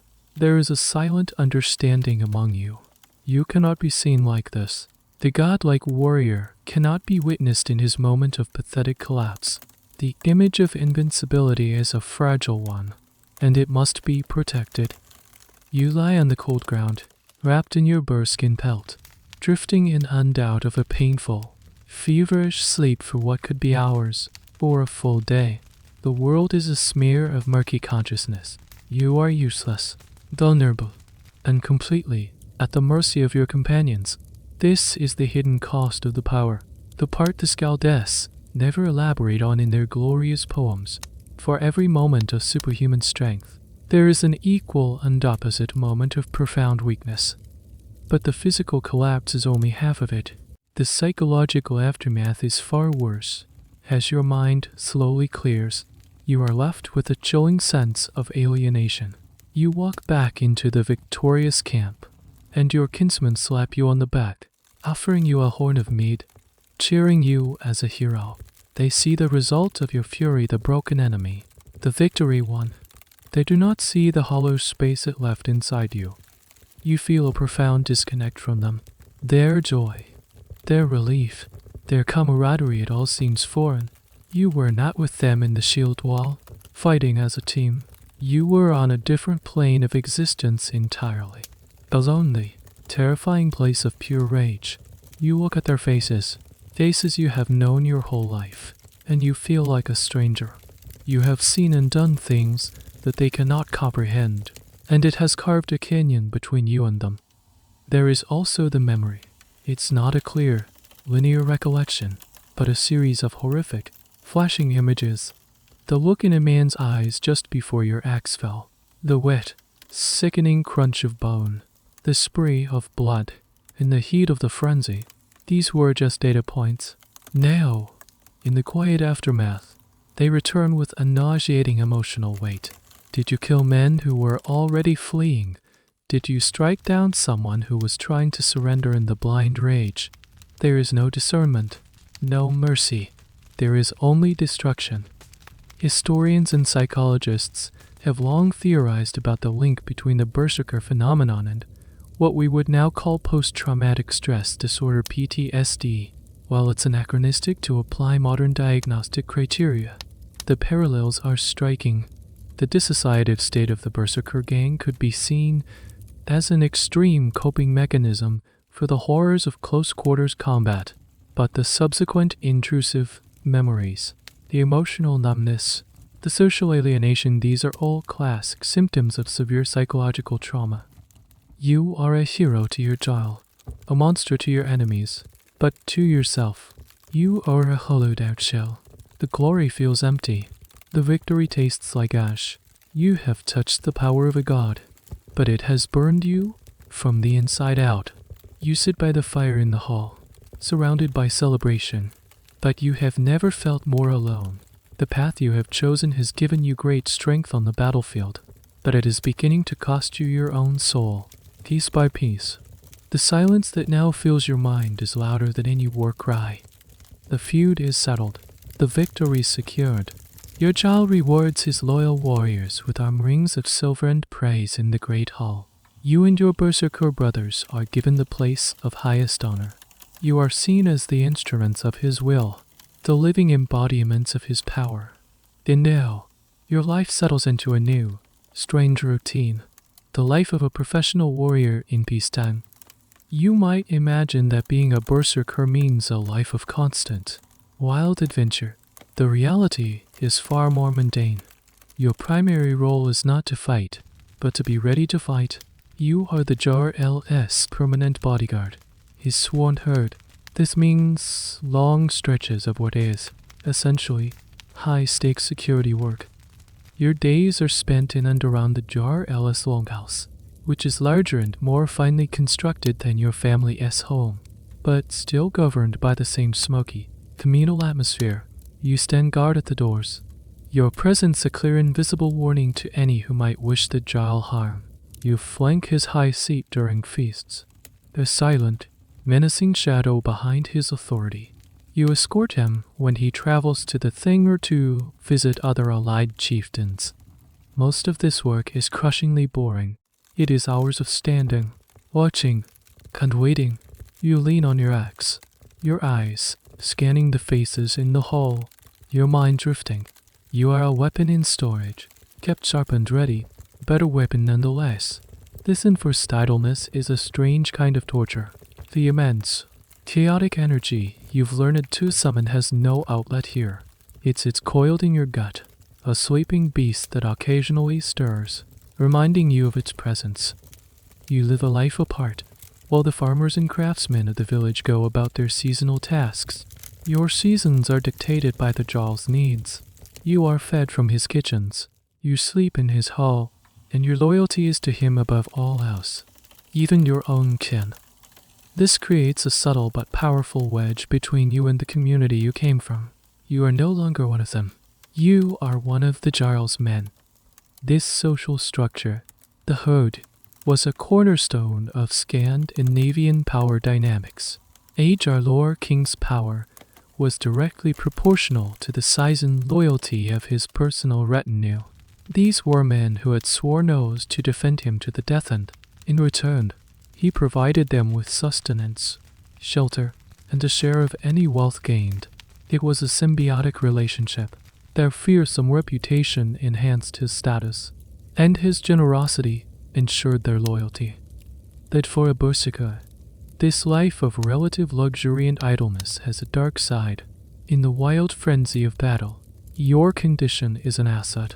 In the close, politically charged confines of the Jarl's hall, it is a liability. You are prone to dark moods, to sudden flashes of temper, a perceived slight, a boastful comment from another warrior can cause the rage to flicker behind your eyes. You have to constantly keep it in check, to cage the bear. This constant vigilance is exhausting in its own way. Here's a curious historical detail that illustrates this tension. The Icelandic sagas are full of stories about berserkers being a problem in peacetime. A famous example is in Egil's saga, where a pair of berserkers challenge Ilanono for his property and his daughter, using the threat of a home gang of formal duel to bully him. They are portrayed as thugs, using their fearsome reputation to intimidate and extort. It shows a societal anxiety about these men. What happens when the war is over? But the warrior cannot leave the war behind. You see this in your own life. You are treated with immense respect, but it is a respect tinged with fear. People give you a wide berth. When you walk through the village, conversations sometimes quieten. Parents pull their children a little closer. They honor your role as their protector, but they are also deeply uneasy about the untamed power you represent. You are the guard dog that might, at any moment, turn on its masters. This leads to a profound sense of isolation. You share a bond with your fellow berserkers, A brotherhood forged in shared trauma and ritual. But beyond that small circle, you are an outsider. You sit in the jar, L.S. Hall, during a feast, the air filled with laughter and song, but you feel a million miles away. You are a living ghost, a man haunted by the beast he carries inside him. Your job, ironically, is to maintain the peace and security of a community that you no longer feel a part of. The life of a legendary warrior, you are learning, is often a very lonely one. The fear you see in the eyes of the villagers is not your imagination. It's real, and it's a double-edged sword. On one hand, it's a tool. Your reputation precedes you, and it serves the Jarl's purposes. His power is magnified by the terror his personal guard inspires. But on the other hand, that fear isolates you, creating an invisible wall between you and the world of normal human interaction. You walk through the village market, a bustling hub of trade and gossip. People are haggling over smoked fish, admiring a blacksmith's new axe heads, or trading homespun cloth. As you pass, a space clears around you. A mother instinctively pulls her child behind her skirt. A group of men laughing over a shared joke fall silent, their eyes following you until you are gone. They are not hostile. It's more complicated than that. It's a mixture of respect, and deep-seated apprehension. You are a walking paradox. You are the ultimate protector, the one they rely on when the shield wall breaks. You are the hero of the Skaldess' new poem about the recent victory. But you are also a monster. You are the embodiment of chaos, of the uncontrollable rage that society works so hard to keep in check. They need your monstrosity, but they don't want it living next door. This social dynamic is captured vividly in the Norse sagas. Berserkers are often portrayed as wandering figures, moving from the court of one jarl to another, never quite settling down. They are useful in war, but troublesome in peace. They pick fights, challenge honorable men to duels over trivial matters, and are often depicted as bullies who take what they want, knowing few would dare to stop them. In Grettir's saga, the hero Grettir is himself an example of this. He is the strongest of men, a slayer of monsters and trolls, but his uncontrollable temper and disregard for social norms make him an outcast, eventually outlawed and hunted. He is too strong, too wild for society to contain. You feel the stirrings of this within yourself. The enforced boredom of guard duty grates on your nerves. The beast within, the rage you've learned to summon, needs a release. Sometimes a petty squabble in the hall. A warrior who has had too much meat and speaks out of turn becomes a focal point for your pent-up energy. You don't draw your axe, but your hand rests on it, and your cold, steady glare is enough to silence the entire room. You are beginning to understand that fear can be a currency, just like silver. It gets you what you want without the need for negotiation. There's a strange and telling custom from this period that highlights this uneasy relationship. In some Norse law codes, there are provisions specifically dealing with berserkers. If a berserker went into his frenzy berserker gang in a public place during peacetime, he could be punished. The penalty could be a hefty fine or even lesser outlawry, meaning he could be banished from the community for a period of time. This is a fascinating detail. It suggests that the state was not just a myth or a literary trope, but a recognized condition the legal system had to account for. The law essentially said your battle madness is a valuable weapon in service to the Jarl during war, but it is a public nuisance and a danger at all other times. Keep it on the battlefield where it belongs. The very existence of such laws shows how real the problem was. These men were seen as having a dangerous, pre-existing condition that could flare up. This puts you in a precarious position. Your greatest strength is also your greatest weakness. The very quality that makes you a celebrated warrior is the same one that makes you a social pariah. You are revered for your power, but feared for your lack of control. This fear extends to your own family. When you visit your old home, there is a new formality, a new distance. Your mother looks at you with a mixture of pride and worry. Your father speaks to you with a respect that feels more suited to a stranger than a son. They have heard the stories, They have seen the change in your eyes. You are no longer just their boy who was bad at mending fences. You are one of the Jarl's monsters, and even they are not entirely sure what that means. This is the profound loneliness of the path you've chosen. You are surrounded by people, but you are not with them. You are to love the community's defense, but you are not part of its fabric. You are a symbol of security that makes everyone feel insecure. Everyone, from the lowest troll to your own mother, looks at you and doesn't just see a man. They see the bear lurking just beneath the skin, and they wonder when it might break free. And the most frightening part is, so do you. Life in the Jar Illis Hall, for all its boredom and isolation, offers certain opportunities. You are a man of status now, a member of the elite herd. You wear a silver arm ring, a sign of the Jarl's favor and your own martial success. When you walk through the village, despite the fear you inspire, you also attract a different kind of attention. The question of love, or at least of marriage and partnership, inevitably enters your mind. But what is it actually like to try and start a relationship when you're a berserker? Are you a good catch on the surface? Absolutely. You are a proven warrior, which means you have honor. You have a steady income in the form of the Jarl's patronage, meaning you can provide for a family. Your connection to the chieftain offers a level of political and social security that an ordinary farmer could never hope for. To a family looking to make a strategic alliance, marrying their daughter to one of the Jarl's chosen men is a very good move. You are, in the cold, hard calculus of the Viking marriage market, a prime asset. But it's not that simple. You are also a walking red flag. Any father considering you as a son-in-law would have to weigh the benefits against the significant risks. What about your temper? The sagas are filled with tales of men who kill their own kinsmen in a blind rage. What happens if you come home after a bad day and your child is crying too loudly? What if you have a disagreement with your wife? Normal marital disputes take on a life or death dimension when one partner has the potential to enter a state of uncontrollable fury. You are a high-risk, high-reward investment. You find yourself drawn to a young woman in the village. Perhaps she's the daughter of a successful blacksmith or a prosperous landowner. She is strong, capable, and intelligent, the kind of woman who knows how to manage a household, the kind of partner a man of your station would need. The courtship, if you can call it that, is a formal and indirect affair.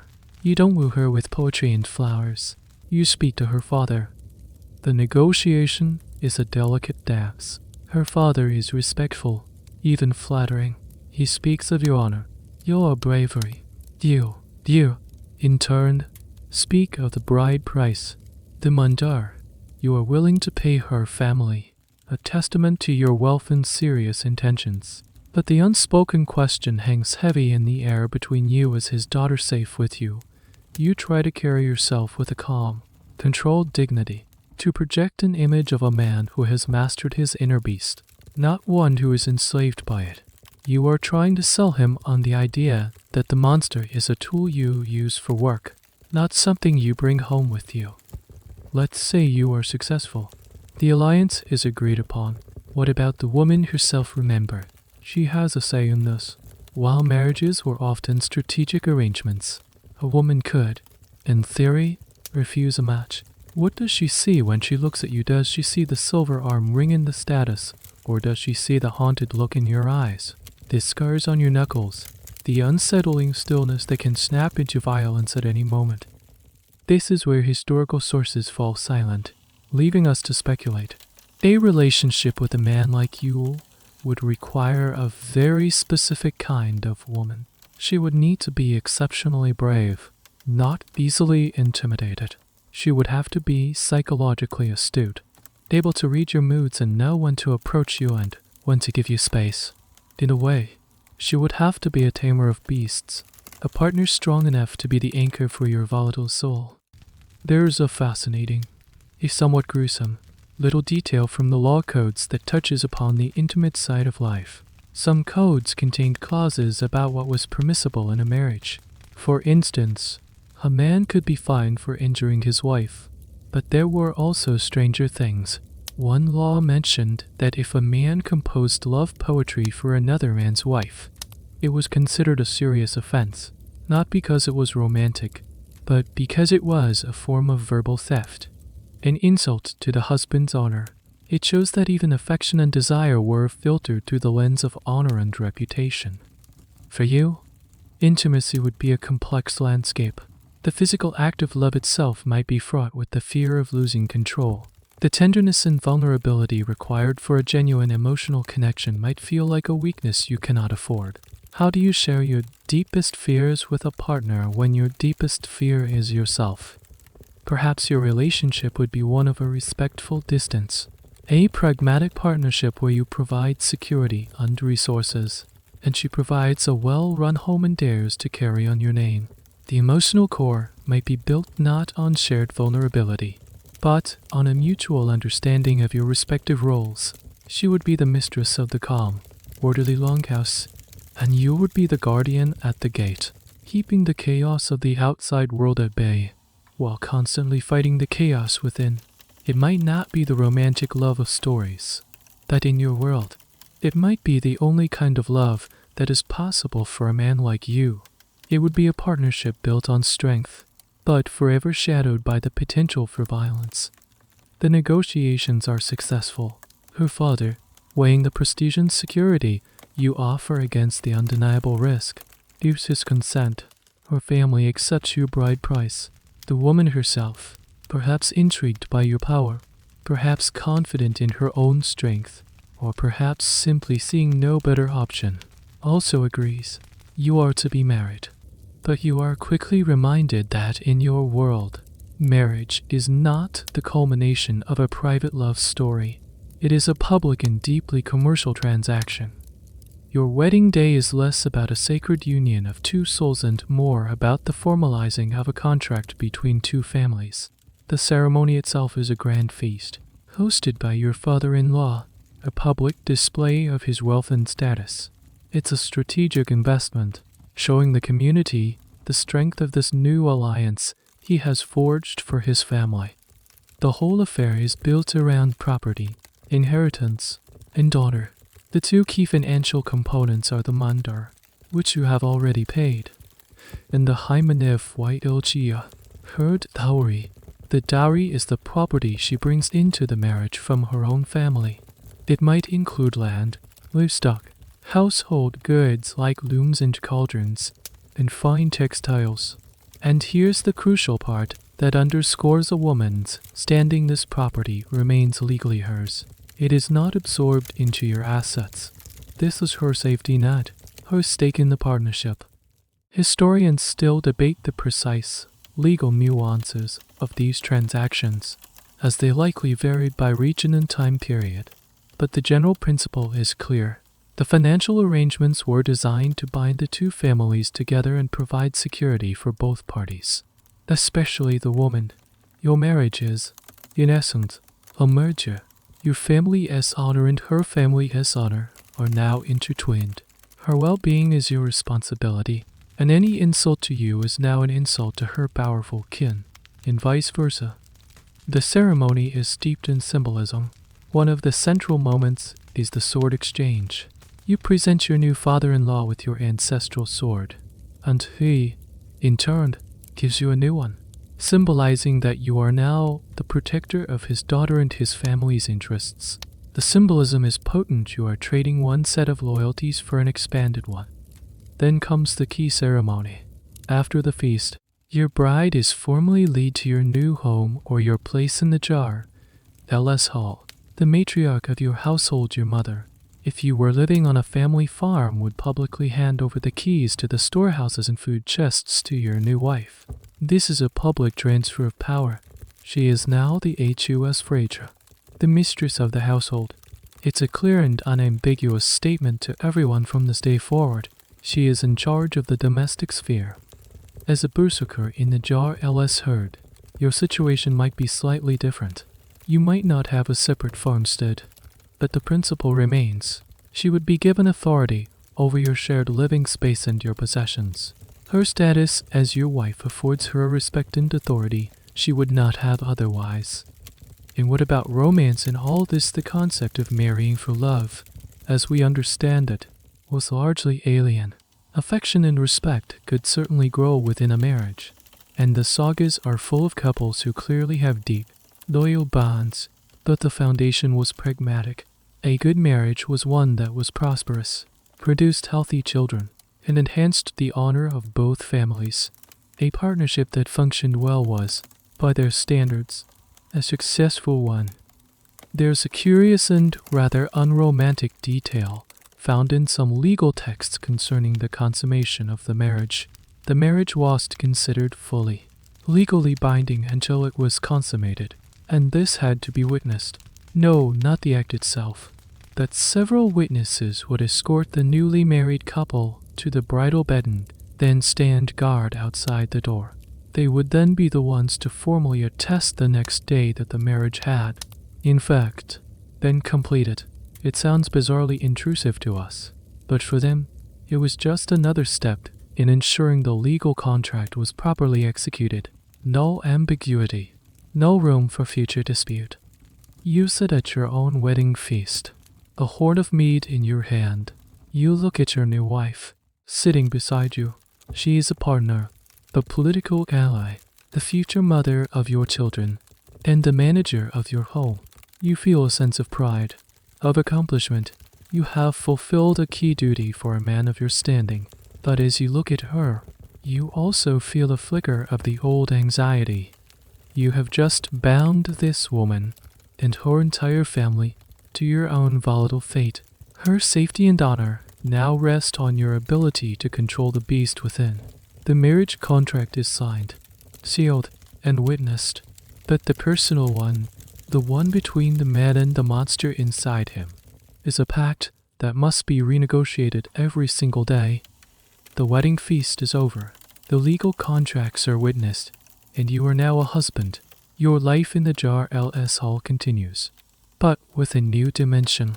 You have a wife, a partner, a home life of sorts within the bustling communal space. The silver arm rings on your wrist and the new sword at your hips peak to your public success as a warrior. But it's the dowry your wife brought with her, the Hymen FYLG, that truly solidifies your new status as a respectable, settled man. You hadn't paid it much mind during the negotiations. It was her family's concern. But now, you see its practical and symbolic weight. Her dowry wasn't just a wedding gift. It's a foundational pillar of your new household's economy and her personal power within it. It might consist of practical, valuable items, a dozen sheep, a sturdy loom, chests filled with fine wool and linen cloth, and perhaps some silver jewelry. These are not trivial things. They are capital. They are wealth-generating assets. The sheep provide wool for cloth and meat for the pot. The loom, in your wife's skilled hands, turns that wool into a valuable trade good. The cloth can be sold or bartered at the market, or used to create clothing that signals your family's status. Her dowry is an active, contributing part of your financial well-being. This is a key reason why she is your partner, not your dependent. She has brought her own capital to this joint venture, and the law protects her investment fiercely. The dowry remains her property throughout the marriage. If you were to fall on hard times and want to sell her sheep to cover a debt, you couldn't do so without her consent. If you were to die, her dowry does not automatically pass to your male heirs. It is hers to keep, ensuring she is not left destitute and at the mercy of your relatives. And, most importantly, if she were to divorce you, she takes it with her. This is her exit strategy, her financial independence, and it gives her a significant degree of leverage in the relationship. The bride price, the money you paid to her family, also plays a complex role that historians are still trying to fully unravel. It wasn't just a simple payment for a bride. Some scholars argue that part of the mandar also became a sort of personal fund for the wife, known as the morning gift. This was a present given from the husband to the wife on the morning after the marriage was consummated. It was hers alone, a personal property she could dispose of as she wished. This combination of the dowry from her family and the morning gift from her husband meant that a Viking woman could enter a marriage with her own personal, legally protected wealth. This financial underpinning has a profound effect on your daily life together. Your wife isn't just someone who shares your bed and mends your tunic. She is the household's financial manager. While you are off standing guard or training with the other herdmen, she is the one making crucial economic decisions. She decides when to slaughter an animal for food, how much grain to set aside for the winter, what goods to trade at the market, and how to manage the resources to ensure the family not only survives, but prospers. You come to respect her shrewdness, her foresight. You see the way she negotiates with a traveling merchant. Her eyes shop for a good deal. You see the quality of the cloth that comes from her loom, a product of skill and long hours of labor. Your role is to bring in the big windfalls, the silver from a successful raid, the favor of the jarl. Her role is the far more difficult and constant task of managing the day-to-day economy, making that wealth last and grow. Here's a strange detail that illustrates the interconnections of honor in domestic life. In some sagas, a man's honor could be damaged by his wife's mismanagement of the household. If a family was known for being poorly dressed, for serving meager food to guests, or for having a disorderly home, it reflected badly on both the H.U.S. Freyja and her husband. A man's ability to control his household was a mark of his status, but that control was exercised through his partnership with a competent wife. If she failed in her duties, it was a public shame for him as well. This puts your own unique situation into sharp relief. You, the volatile berserker, are dependent on your wife's calm, steady competence. She is the anchor of stability in your chaotic life. Her ability to manage the household provides the secure foundation that allows you to continue your dangerous profession. You protect the home from external threats. She makes the home worth protecting. It's a partnership of opposites. You are the specialist in violence and chaos. She is the specialist in peace and order. And while your culture celebrates your explosive, heroic moments on the battlefield, you come to understand that her quiet, consistent, and often invisible labor is just as vital to your survival and success. The weight of the silver on your arm is matched only by the weight of the keys at her belt. Your marriage settles into a rhythm, a delicate balance of public duty and private life. The partnership is functional, respectful, but it's in the quiet moments, in the shared space of your corner of the longhouse after the fires have burned low, that the more intimate and stranger aspects of your union come to light. The bed is not just a place of rest or procreation, it's a space governed by its own unwritten rules and, surprisingly, some very explicit laws. Viking society, for all its public machismo and brutal violence, had a surprisingly nuanced and legalistic view of what happened between couples. This wasn't a world of unchecked masculine entitlement. A man's rights over his wife's body were not absolute. The same laws that allowed a woman to divorce her husband for striking her also extended. In a way, into the bedroom. You learn that tenderness, or at least a lack of cruelty, is an expectation. While the sagas aren't exactly romance novels, they contain hints about the nature of physical relationships. The value placed on producing heirs was immense, so a healthy intimate life was seen as a cornerstone of a successful marriage. But it was meant to be a private affair, and any public discussion of it was deeply taboo and dishonorable. This is highlighted by one of the most peculiar and specific laws found in the Icelandic G, or Agas law code. It states that a man was legally required to satisfy his wife.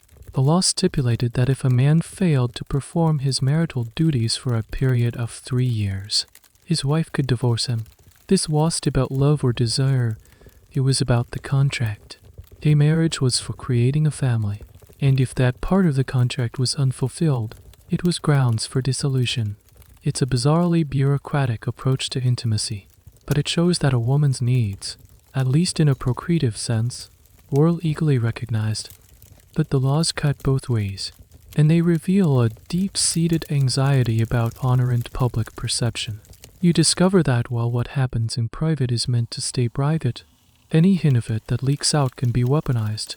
The gravest insults, than they, were often sexual in nature. To accuse a man of being the passive partner in a sexual relationship was the ultimate slander, the charge that often had to be answered with violence. This creates a strange tension. You, a man whose entire identity is built on ferocious, predatory masculinity, must also navigate a private life where partnership and, dare you say it, a certain gentleness are required.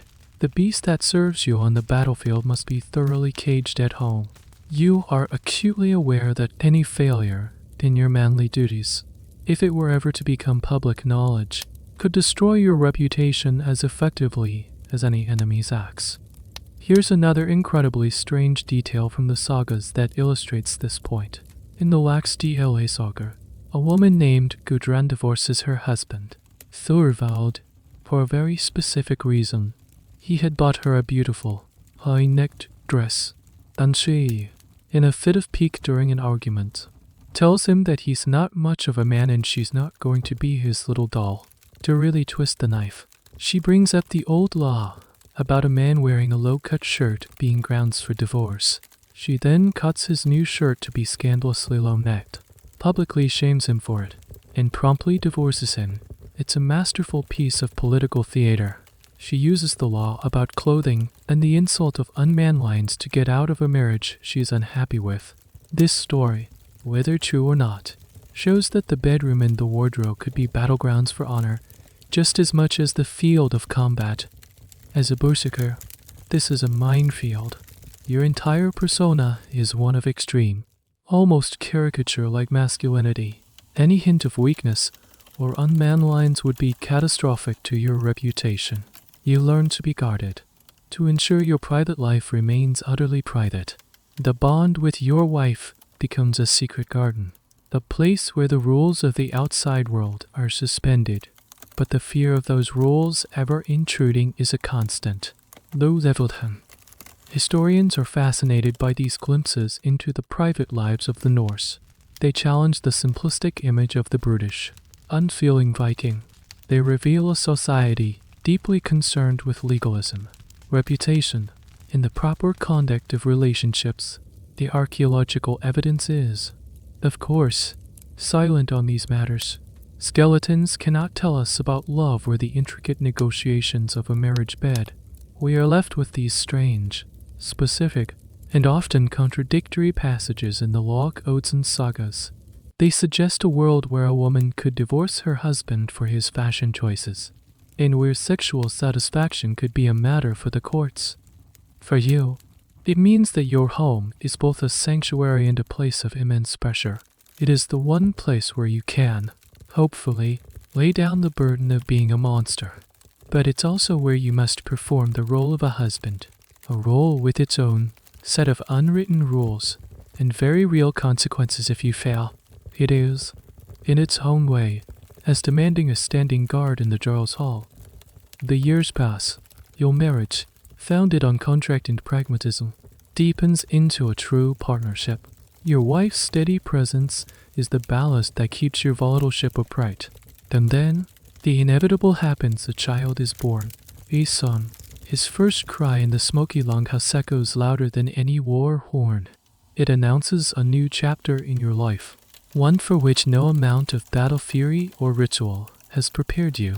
Can a berserker, a man who walks with a monster, be a good father? The moment you hold your son for the first time is a profound shock. He is so small, so fragile. His tiny hand grips your calloused finger, a finger that has wielded an axe to end lives.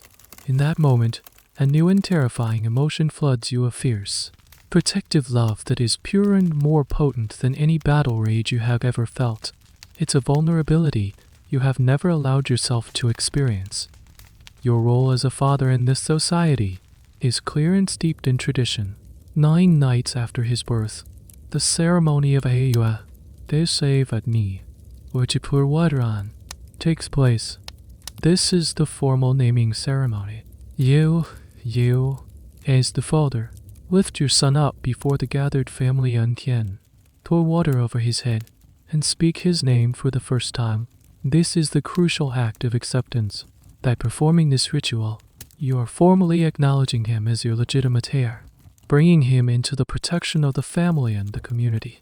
If a child was born with a severe deformity, or if a family was too poor to feed another mouth, it was at this point before the naming that the grim decision might be made to expose the infant, leaving it in the wilderness to die. It's a brutal reality of a world without social safety nets. But you accept your son without hesitation. You give him a strong name, perhaps the name of your own father or a legendary hero. You have secured your lineage. You have a legacy. But this legacy now becomes your greatest weakness. Your enemies, or the Jarl's enemies, now have a new target. An attack on you is no longer just a matter of your own life and honor. It's a threat to the future of your line. The fear you feel is no longer for yourself, but for him. It's a cold, constant knot in your stomach. How do you raise a son when you are what you are? You cannot teach him the things a farmer teaches his boy: how to read the seasons, how to coax life from the soil. Your expertise lies in death and destruction. You try to compartmentalize. You are the Jarl's man, the fearsome warrior. When you are on duty, when you are with your son, you try to be just the father. You carve him a small wooden horse. You let him tug on your beard. You tell him stories, not the dark, bloody ones of your own deeds, but the grand tales of Thor and his goats, of the gods building the walls of Asgard. But the beast is always there. There are days when the black mood is upon you, the lingering shadow of the Berserker gang. On those days, you keep your distance. You see the confusion in your son's eyes when you are sullen and silent, when you flinch away from his touch. He cannot understand the darkness that you are wrestling with. Your wife, your partner, understands. She steers the boy away. Her presence is silent, protective buffer between your inner turmoil and your child's innocence. This internal conflict is the great, unwritten story of the warrior father. The sagas are filled with fathers and sons, but they usually focus on inheritance, feuds, and the son's journey to live up to his father's heroic reputation. They rarely delve into the quiet, domestic challenges. How does a man famous for his uncontrollable rage teach his son discipline? How does a man who has seen the worst of humanity raise a child to be good? Historians can only speculate on the emotional lives of Viking families. The archaeological record shows us always small wooden boats, swords, and animals, indicating that children played and were cherished. But the psychological landscape of a family headed by a professional warrior, especially one as volatile as a berserker, is a mystery. It's a topic of debate whether these men were even able to maintain stable family lives, or if they were, by their nature, destined to be solitary figures. You find that fatherhood changes your perspective on your own rage. To Thor, it was a tool, a source of power and status. Now, it feels like a curse, a hereditary disease you pray you have not passed on to your son. You watch him at play, wrestling with other boys, and when he gets angry and his face flushes red, your blood runs cold. You see a flicker of the same fire that burns in you, and it terrifies you. Your greatest hope for your son is that he will not be like you. You hope he will be a skilled farmer, a clever merchant, or a respected law speaker. You hope he will have a life of peace and prosperity, a life you can guard for him, but never share.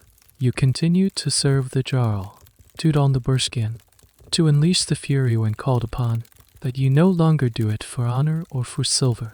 You do it for him. You walk the path of the monster, so that your son can walk the path of a man. It is the greatest and most painful sacrifice of all. Time marches on. Your son is growing, and the Jarl's rule has brought along stable peace to the region. The feuds are settled, the raids are infrequent, and the rhythm of life is dictated by the seasons, not by calls to war. And in this new era of tranquility, a strange and unsettling thing happens.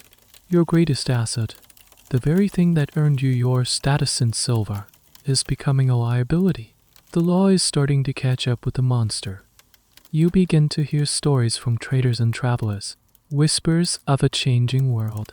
In Iceland, a new law has been passed at the Althing, their great assembly. It is a direct and unambiguous prohibition. Berserker gang is now illegal.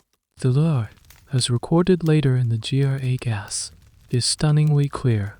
A man who goes into a berserk frenzy is to be punished with lesser alloy, a 3-year banishment. If his companions do not restrain him, they too can be punished. This is a profound shift. For generations, your ability was celebrated. It's feared, part of the warrior tradition, a gift from Odin himself. Now, the law speakers and chieftains are categorizing it. It's no longer a sacred fury, it's a public disturbance. The crime. This legal change didn't happen in a vacuum. It reflects a deeper societal evolution. As the Viking world becomes more settled, more organized, and more interconnected through trade, the old ways of personal vengeance and chaotic violence become destabilizing.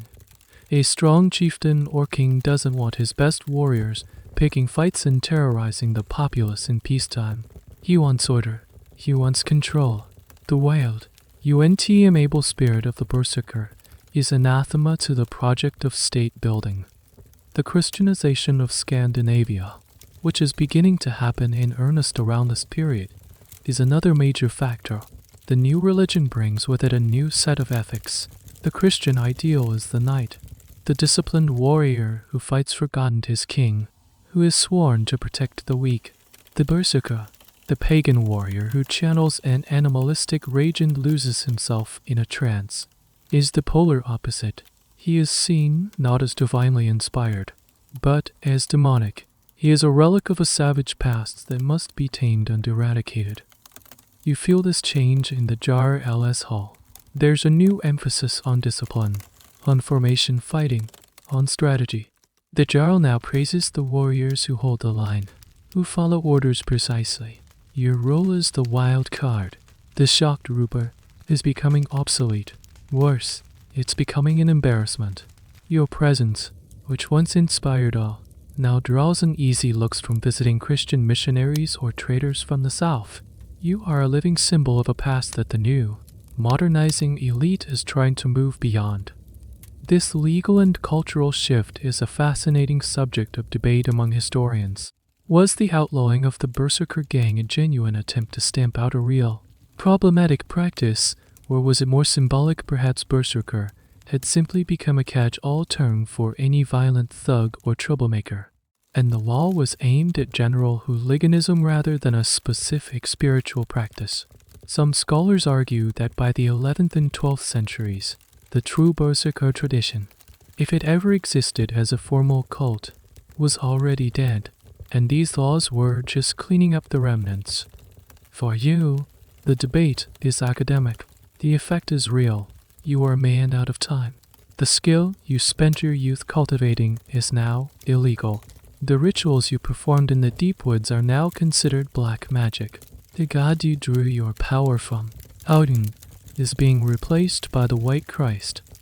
One day, the Jarl calls you to his high seat. He doesn't look at you. He speaks of a new age, of the importance of law and order.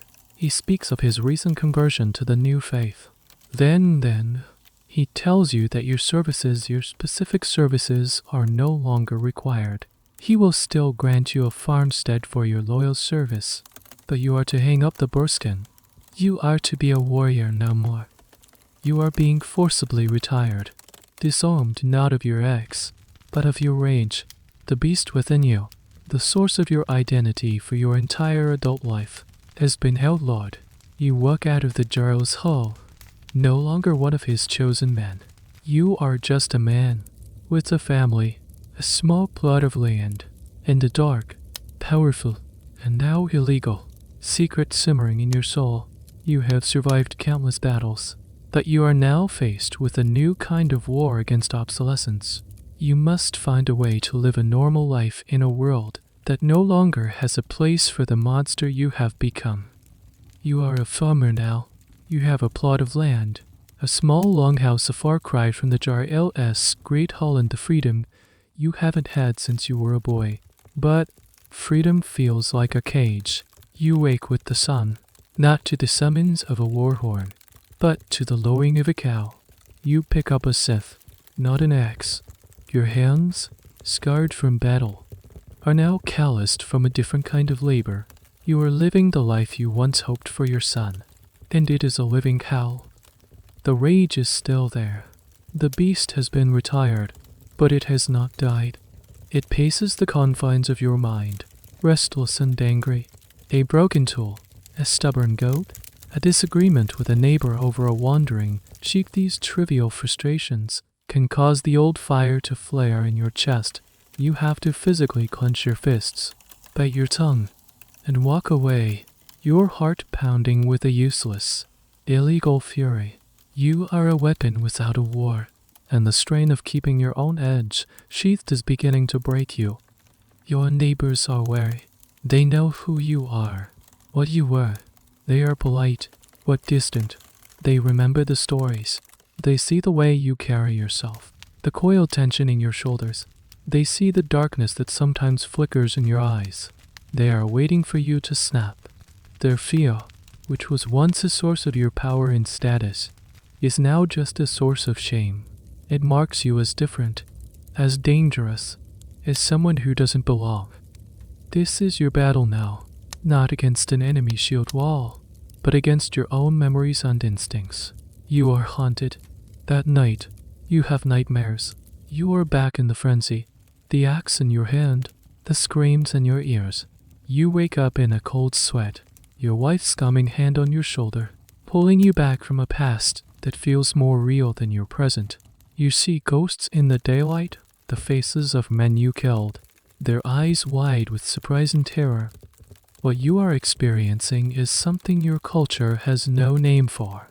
They might call it a curse, or possession by a dark spirit. A Christian priest might tell you it's a demon you must pray to cast out, hundreds of years in the future. Men and women will give it a clinical name, post-traumatic stress disorder. They will understand that the horrors of war can rewire a brain, leaving scars on the psyche that never fade, that you have no such framework.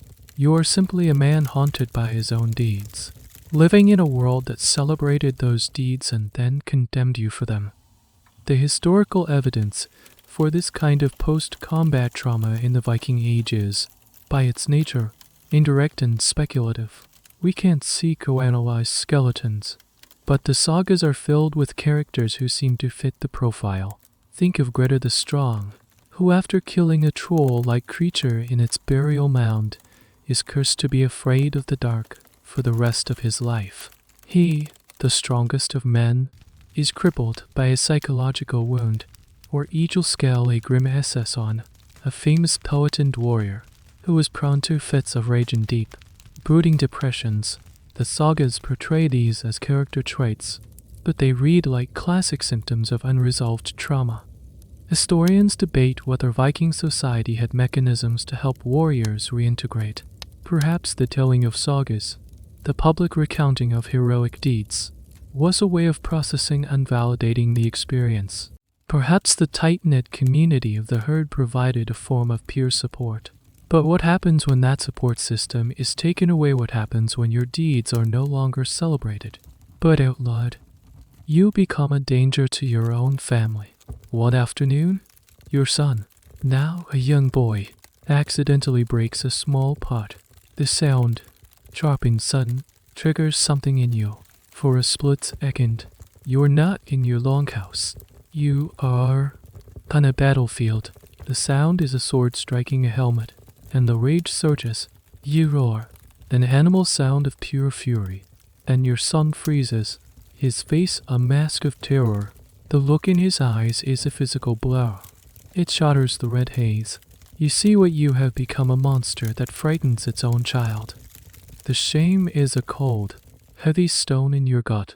You turn and flee from your own home, running into the woods until your lungs burn and you collapse at the base of an old tree. You have faced down armed warriors, charged into shield walls, felt the fire of the Berserker gang, But you have never felt a fear as profound as the fear of what you might do to the people you love. You are a veteran, abandoned by the system that created you. You are a hero of a war that everyone now wants to forget. Your trauma is yours alone to carry, in a society that has no words for it, no cure for it, and no pity for it. You have come home from the war, but the war has not come home from you. And you realize that the most difficult battle of your life will not be fought with an axe, but with the ghosts inside your own head. The years continue to carve their lines into your face. Your hair is now more gray than blonde. Your powerful shoulders stooped from years of farm labor, not from the weight of armor. Your son is a young man now, strong and capable, with a quiet competence that is the furthest thing from your own fiery past. You have, through sheer, grinding force of will, managed to keep the beast caged. There are still bad days, dark moods that descend like a winter fog, but the terrifying, explosive rage of your youth has subsided into a sullen, simmering ember. You are old. The world you grew up in is fading away. The Jarl you served is long dead. His son, now ruling from a hall adorned with Christian crosses, the old gods Odin, Thor, Freyja are still spoken of, but mostly in stories, as figures of folklore rather than as active forces in the world. Most of your berserker brothers are gone. Some died in later, smaller skirmishes. Some drank themselves into an early grave. Others simply disappeared, unable to cope with a world that had no place for them. You are a relic, a living fossil from a bygone era. Your body, which survived the frenzy of battle, now betrays you in slower, more mundane ways. Your back aches in the morning. Your sword arm, the one that once wielded an axe with supernatural speed, is now stiff with what people call joint sickness.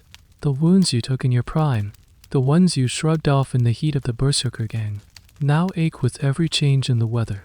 Each one a phantom limb of your former self. What does a hero do when he gets old? It's a question the sagas rarely answer. They are obsessed with the glorious deaths of young warriors, with men who fall in the shield wall and are carried off to Valhalla. But what about the ones who survive, the ones who live long enough to see their own legends fade? There is a strange and poignant archetype in the Norse tales, the old warrior sitting by the fire, complaining that the young men of today are not as strong or brave as they were in his day. It's often played for comic effect, the ramblings of a grumpy old man, but you now understand the deep sadness behind it. You are watching a world that you no longer fit into, a world that has forgotten the value of the skills that once defined you. Your strength is no longer a measure of your worth. This transition from warrior to elder is a difficult one, and it's a subject historians can only piece together from hints in the literature and archaeological evidence. Grave goods show us that even in old age, a man might be buried with his sword, a symbol of the identity he held throughout his life. But his day-to-day existence would have been one of adaptation. A former warrior might become a respected elder, a law speaker at the thing, his wisdom valued more than his fading strength. He could become a skald, a poet, turning his experiences into stories to entertain and instruct the next generation. You find your own way. You can't be a lost peaker, your temper is still too unpredictable, but you can teach, not the dark rituals of the berserker, but the practical skills of combat. You teach your son and the other young men of the village how to use a shield, how to handle a spear, how to stand firm in the face of fear. You don't teach them how to become monsters. You teach them how to fight monsters. You use the memory of your own chaos to instill in them a respect for discipline and control. It is a strange, ironic form of penance. Sometimes, a young man, his eyes full of fire and foolish ambition, he'll ask you about the berserker gang. He'll ask you what it was like to feel the spirit of the bear, to be immune to fire and iron. He wants to know the secret. You look at him, and you see yourself as a boy, full of the same dangerous hunger. And for the first time, you find the words. You don't speak of the glory, the power, or the victory. You speak of the aftermath.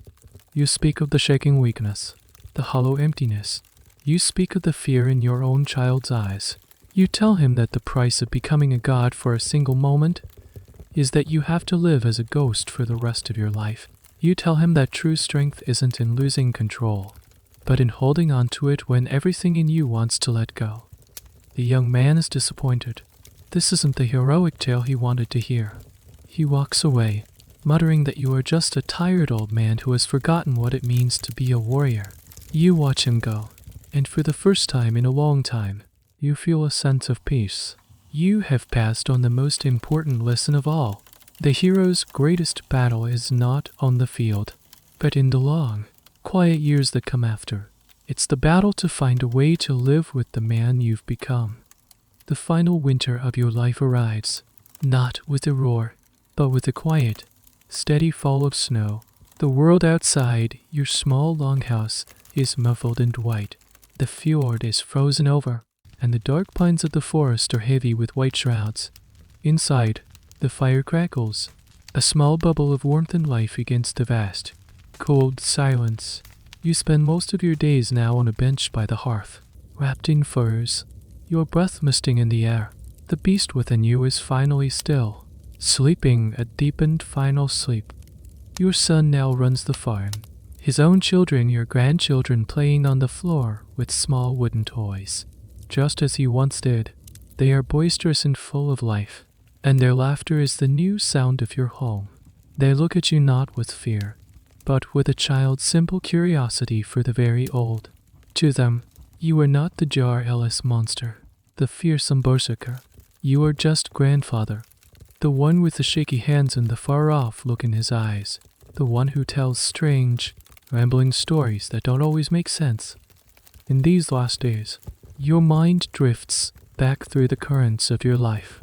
You see the boy in the muddy field, wrestling with a plow. You see the young initiate in the dark forest, his heart pounding with terror and ambition. You see the warrior in the frenzy, his axe a blur of motion. You see the lonely man in the Jar-LS hall, and the haunted farmer fighting his own ghosts. It all feels like a story you once heard about someone else. The new world, the world of the White Christ, has fully taken root. The village has a small wooden church now, and the sound of its bell on a Sunday morning is a strange counterpoint to the howling of the wind.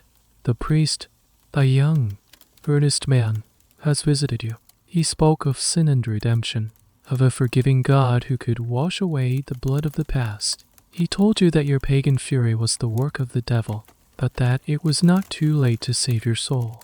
You listened politely, but the words meant little to you. Your gods were not gods of sin and forgiveness. They were gods of fate and action. Your life was your own. Your deeds were your own. And you would face your end as you had lived your life on your own terms. This clash of belief systems at the end of the Viking Age is a subject of endless fascination for historians. How did that last pagan generation reconcile their worldview with the encroaching dominance of Christianity? Did they convert out of genuine faith, political expediency, or simply because the old ways were ceasing to make sense in a changing world? The sagas, written by Christians looking back, often portray this transition as a clear-cut battle between good and evil, with Christianity inevitably triumphing over a dark and bloody paganism. But the reality, for a man like you, would have been far more personal and ambiguous. You don't fear death. You have faced it 100 times on the battlefield, but you wonder what comes next. Will you be taken to Valhalla, to feast and fight until Ragnarok, the final twilight of the gods that was the promise for a warrior who died in battle? But you are dying in a bed of old age. The sagas say that those who die of sickness or old age go to the dreary, misty realm of hell, a place of shadow and quiet. Or perhaps the priest is right, and there is a heaven and a hell waiting. Or perhaps there is nothing at all, just a return to the soil you once plowed. The oars of academic debate about eschatology mean nothing here. You simply do not know. One evening, as the fire burns low, you call your son to you. You give him the last piece of advice you have. You tell him to be a good father, to be kind to his wife, and to value the peace he has built. You tell him that honor is found not only in the swing of an axe, but in the building of a home and the raising of a family. He listens, his face solemn in the firelight. He is a good man. Your legacy is safe. You close your eyes. The sound of the wind, the crackle of the fire, the distant murmur of your grandchildren's sleeping breaths, it all begins to fade. The long, tumultuous battle is over. The rage has cooled. The ghosts have retreated. You are no longer a berserker, no longer a farmer, no longer a father or a grandfather. You are just a man at the end of a long and weary road, letting go. The old gods are dying, and so are their last children. Your story, like theirs, is becoming a legend, the whisper of a wilder time, a tale to be told on a cold winter's night, to frighten children and inspire fools. The fire in the longhouse has burned down to glowing, orange embers, pulsing softly in the darkness. The wind that once howled around the eaves has softened to a gentle sigh, a whisper that carries the scent of pine and distant, cold stars. The world outside is asleep under a thick blanket of snow, silent and still. Your own journey is over now. You have walked the path of the warrior, felt the weight of his axe and the ache in his soul. You have seen a life, from its raw beginning to its quiet end. The ghosts of that past are no longer stirring. They have found their peace. And now, it is time for you to find yours. Let the rhythmic breathing of the sleeping longhouse become your own. In, then doubt. Feel the warmth of the furs, the gentle weight of your own blanket. The story is finished. The echoes of battle have faded completely, replaced by a profound and welcoming silence. There are no more duties to attend to, no more fears to face. There is only this moment of deep, quiet rest. You can let go now. Let your thoughts drift away like smoke rising from the embers, disappearing into the vast, dark sky. You are safe. You are warm. You are sinking gently into the soft, deep earth of sleep. The end of the article. Good night.